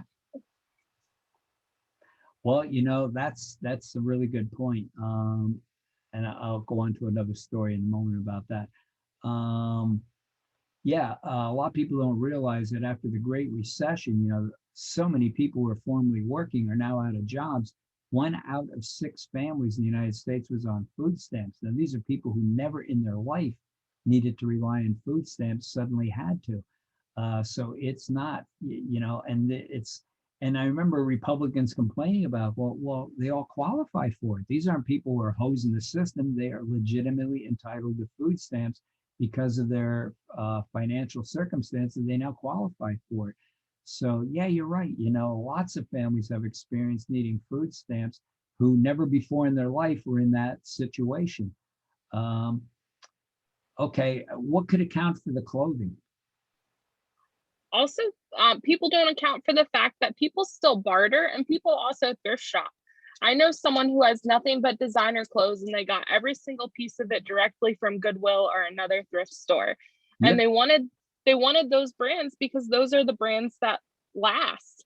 If you can take aside $40 and buy a nice pair of jeans, then you only have to buy that one pair of jeans in that 6-month period versus going through a cheap pair of jeans every, 2-3 weeks. And then that costs more in the long run. Yeah, you're absolutely right. If you go into Goodwill, which if you look at my wardrobe, clearly that's where I go. If I can't find what I need at Walmart, of course. Because, people ask me for fashion cues all the time. Say, Maynard, you're quite the fashionista. What are the latest fall colors? I try to help them out. But anyway, yeah, you go in there and the price tag's still hanging on it, and it's designer clothes. And you're absolutely right. The more you pay, often, now within reason, sometimes you're just paying for the label, but you're right. Some of those labels, they're just better made clothes. And so they're going to last longer. So, or you don't know what somebody got as a gift, so, to just say, well, I can't afford these clothes. These poor people can. What the hell? What are they spending this money on? What about the fact they got cell phones? I know personally, like I got my first fancy cell phone for free with the plan. And people are always like, oh, they have $900 iPhones, not considering that they're included in the plan someone is paying for, or maybe even they're on someone else's plan. Yeah, you don't pay for the phone outright. Yeah, right. That's exactly right. And you're going to have to pay for a plan somehow. You won't going to get any reception. So, yeah, the phone often comes for free anyhow. And in some public welfare agencies, they give you a phone if you don't have one because they need to be able to stay in touch with you. So they just give you one flat out. So, okay, I have a cell phone. What about that fancy car that person's driving? Well, if you have a nice car and then something happens and you're no longer making money, it doesn't make sense to buy your car and get a beater you're going to have to repair all the time. That's true too. What dictates a fancy car? Well, I don't know. It's not a beater. It's a brand new. That person's driving like I say, that's a brand new Chevrolet. I don't know, something like that. They got a brand new car, and I can't even afford one. Can I say something? Yeah, go ahead. Sorry, I just want to say that I really hate these arguments because it's like these are things that are essentially just I guess you can say standard or expected parts of like our society, and it's like how like are you expecting them to, I don't want to say suffer, but like not have these things that are like normalized, like having a phone. It's like, okay, but like that's something that a lot of people need and use, and it's like, okay, they have a nice car, and it's like, do you want them to have one that's falling apart? Like these arguments are so like frustrating because it's like, at what point is it acceptable for them to like have like certain things? It totally is. I mean, and I've been hearing them all my life, so it's like, oh God. It just as a further points out how much we diss the poor, and blame the poor for being poor, and that there's something wrong with them. And in a lot of cases, I think it's because, let's say the middle class, for example, if they, hey, I work hard, and the working class, I'm working my ass off, and I ain't got any of these benefits. And then look at these people who aren't working at all, so they're all tied in. They're not working, they're lazy, and yet they got all this stuff, and they're getting all these government handouts. So part of it is all, I'm working a job I don't even like is the argument, and I ain't gotten any of this stuff, and I'm working my ass off, and I'm living paycheck to paycheck, and they got all this stuff going for them. But getting back to the car, see, we're running out of time too. But getting back to the car, have you ever listened to the car ads, like on the radio or whatever? It's like, you come in, don't have credit, we don't care. Bankruptcy, we don't care. You will go out of here with a new car. Well, yeah, you'll get a car, right? But you'll be paying 18% interest on it because you have no credit. Yeah. So you'll get a car, all right, but you'll be paying credit card rates for it. And one of the liveliest businesses in any city setting is what the hell they call the guys who get your Repo car? Man. Repo Man. Yeah, Repo Man. I talk to the agencies all the time. I say, well, then she didn't make her payments, and then the repo man had to come. Or some of the agencies help you to get a car, and then they got to call the repo man because you're not keeping up the payments. So anybody can get a car. It's keeping up the payments is the key.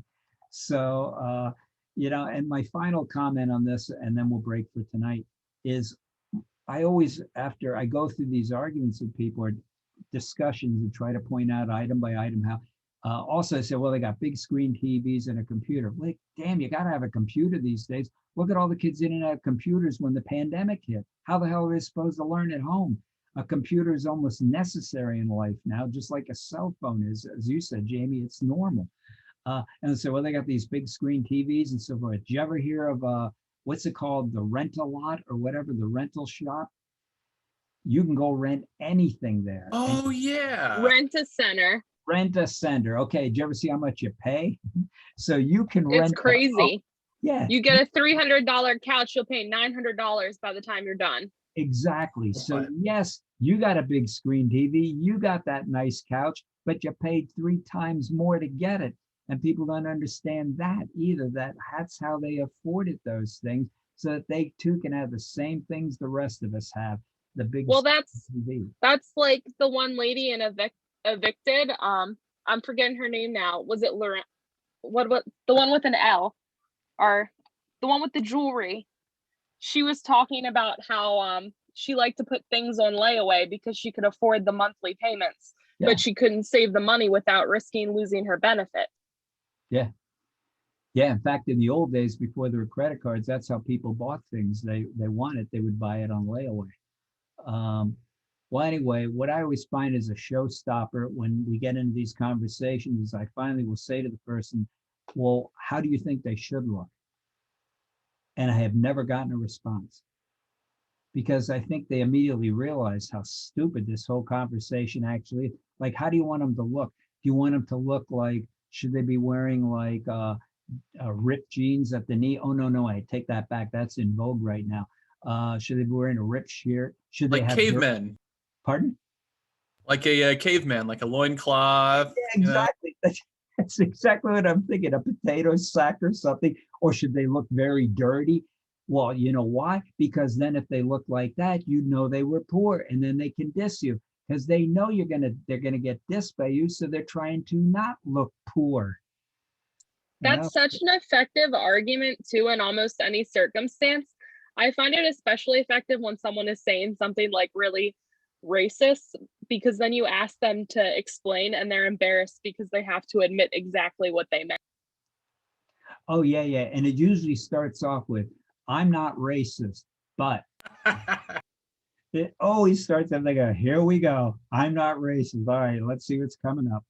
Because I know the next thing coming out of their mouth will be a racist comment. So, hey, gang, that's all we got for now. We'll visit again next week, talk about some more stereotypes about the poor. So start your studying in case you have any questions about the quiz, and have some fun this week. Brianna, hang on, we'll talk. I also have I have an unrelated question about registration if you have time. Yeah, go ahead. I was all set up. Irene figured out exactly what courses I needed to take this semester, and 2 of them are saying I haven't met the prerequisites, and I think it's just because they're transferred in. What do I do? What courses are they, Jean? It is, let me find it. It's 303 and 325. Okay. So one is with Dr. Toth and the other is with Boland, I believe. Okay. If you be kind enough to email me that and indicate in there your ID number, and then I will forward it to the registrar's office and ask that they please enroll you. Okay, thank you. I think it just didn't let me in because, like I said, the prerequisites were transferred. Oh, but yeah. I know Irene already told me I should be in the green and good to go. It happens all the time. Those prerequisites are preloaded in there, and actually it's preloaded by us to make sure that students don't take a course way out of sequence when they should be taking it. like suddenly you didn't register for the field work and go, what? You can't be in the field. You haven't done all these other. So it's sort of a checkpoint just to make sure, and I can always override it. So that's the process we use. We thought, well, we could get rid of all these prerequisites, but then we figured that would be too big of a risk. So it's easier for me to just send an email and they'll override it and you'll be in. Totally understand. I would have done field work my first semester if I could have gotten away with it. Okay, Gene, I'll keep note on that. An eye on Gene. Thank you.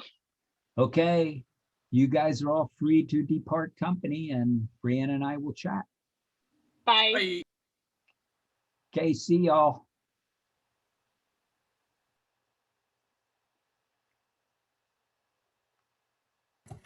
Okay, so I met with Professor Weaver on Thursday to go over my schedule, and she has me down to take an ethical life class, but I don't think that's You know, required. that's a funny thing because I was in the office and I heard her talking to you and I heard her saying something about ethical life and I thought, oh, I'm glad you mentioned something. No. No, you don't need to take ethical life because you fulfill ethical life by being a social work student. That's what I was told because I asked some of the other people in the class and I was like, we don't have to take ethical life, right? Yeah. So now I'm at the issue where I need another 3-credit course to like be a full-time student now. Okay. And I know she talked about my spring semester. Some are only offered in the spring and I can't like move them to the fall. Okay, hang on 1 second. I'm gonna look at your transcript. Yeah, because I have to pick classes tomorrow and I was going through that and I was like, this doesn't seem right. You get to go first because you're an athlete. No, not in the fall. Spring though. Ah, okay. Yeah, I know. I wish. By the way, you're back to health. Yes. I'm only saying this because we were informed of your situation. So Yes. good, glad to hear it. No ill effects? No, none at all. Good. Okay. Oh, okay. Oh, okay. That's right. I have to go through the infonet because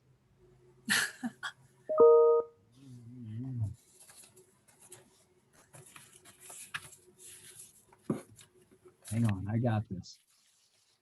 It just didn't click like on Thursday. It just didn't click that I didn't need the course because I didn't have my papers in front of me. Cause like I was so prepared for this meeting on Monday. I was like, I have everything all lined up. And then it happened. And then I left it all in my room. And I was like, it had to be one thing.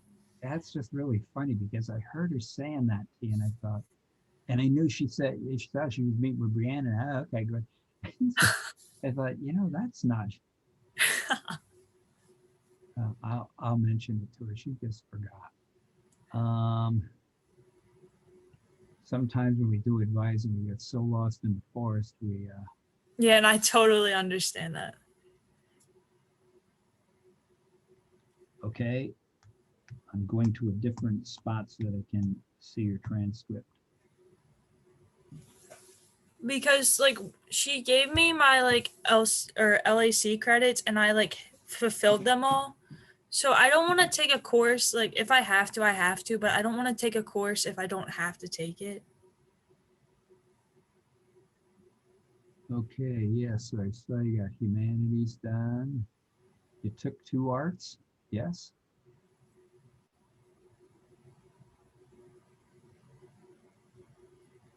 What art courses have you taken? I took I'm in Photoshop right now. Oh, okay, yeah, because it doesn't show what you're currently in. Okay. Oh yeah, that's the 2nd credit, I believe. Okay. What else had you taken? And then I took the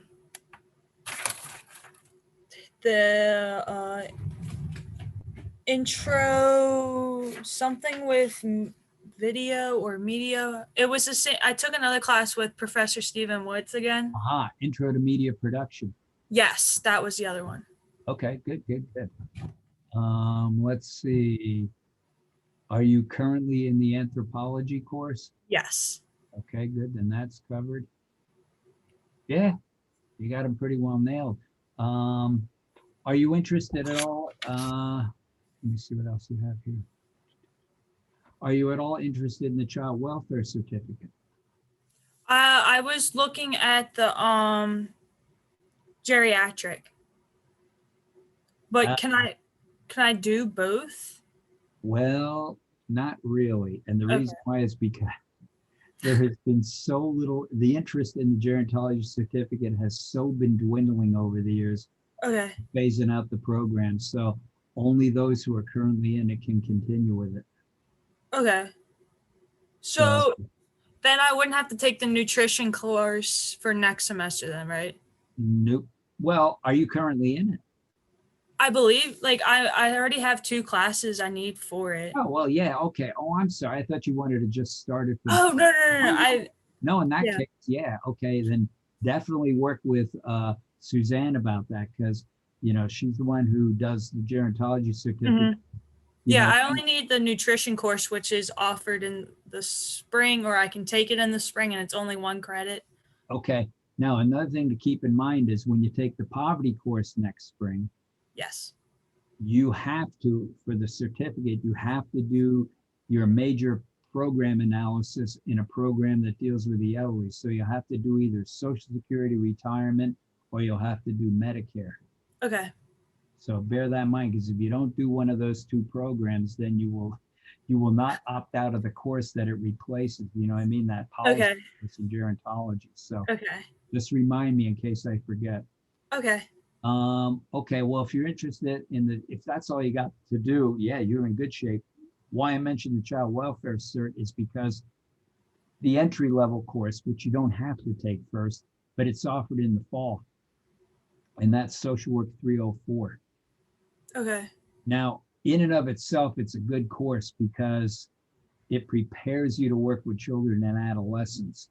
There are certain placements our students do in their senior year for field placement where if they didn't take that course, they have to take it during their senior year so that they have adequate academic preparation in order to, do it well.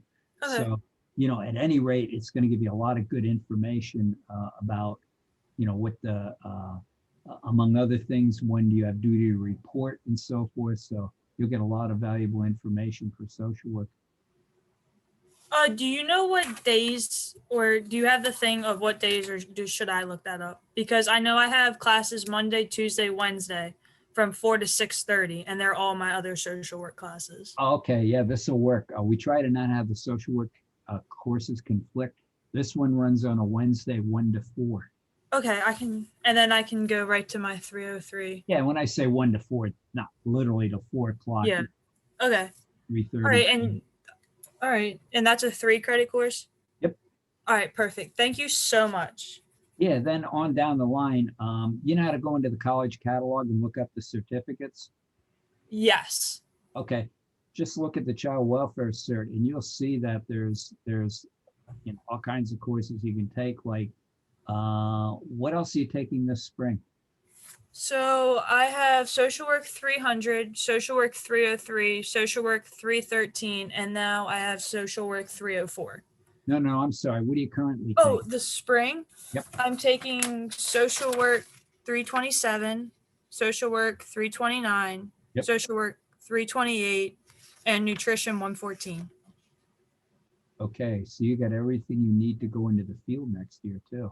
Yes, and then that's what we have for the fall. So does your schedule work out that you'll have 2 days free to go out into the field For this semester?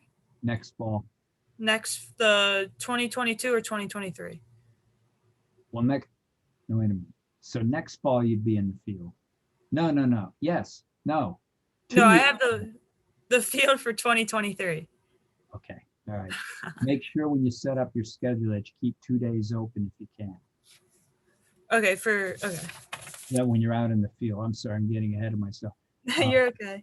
Because you want to be able to, it gives you flexibility. Like we have students who work full time and we'll find them a placement, but they can only do it on evenings and weekends, which means they're good placements, but they're limited to placements where it has to be some sort of a residential facility.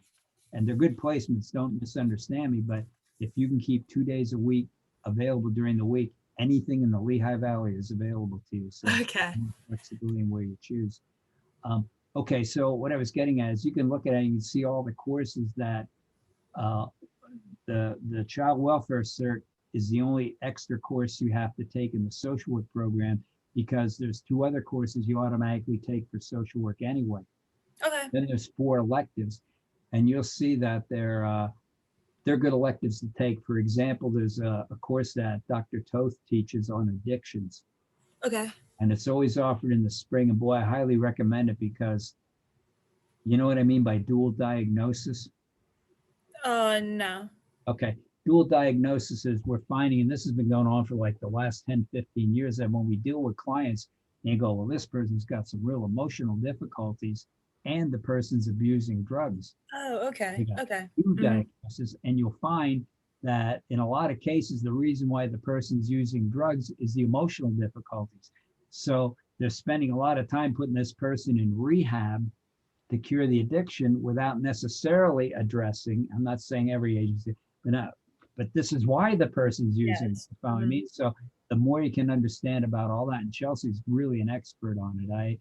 When she had her baby, I ran her class for the last 3 weeks. When the students were all doing their reports, I was blown away by how much they knew about it.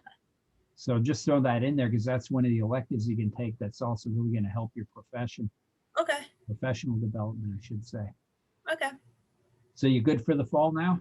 Yep. I have all 12 credits. Thank you so much. Hey, you're welcome. And do have some fun today. Thank you. You too. All right, take care, Brianna. Thank you.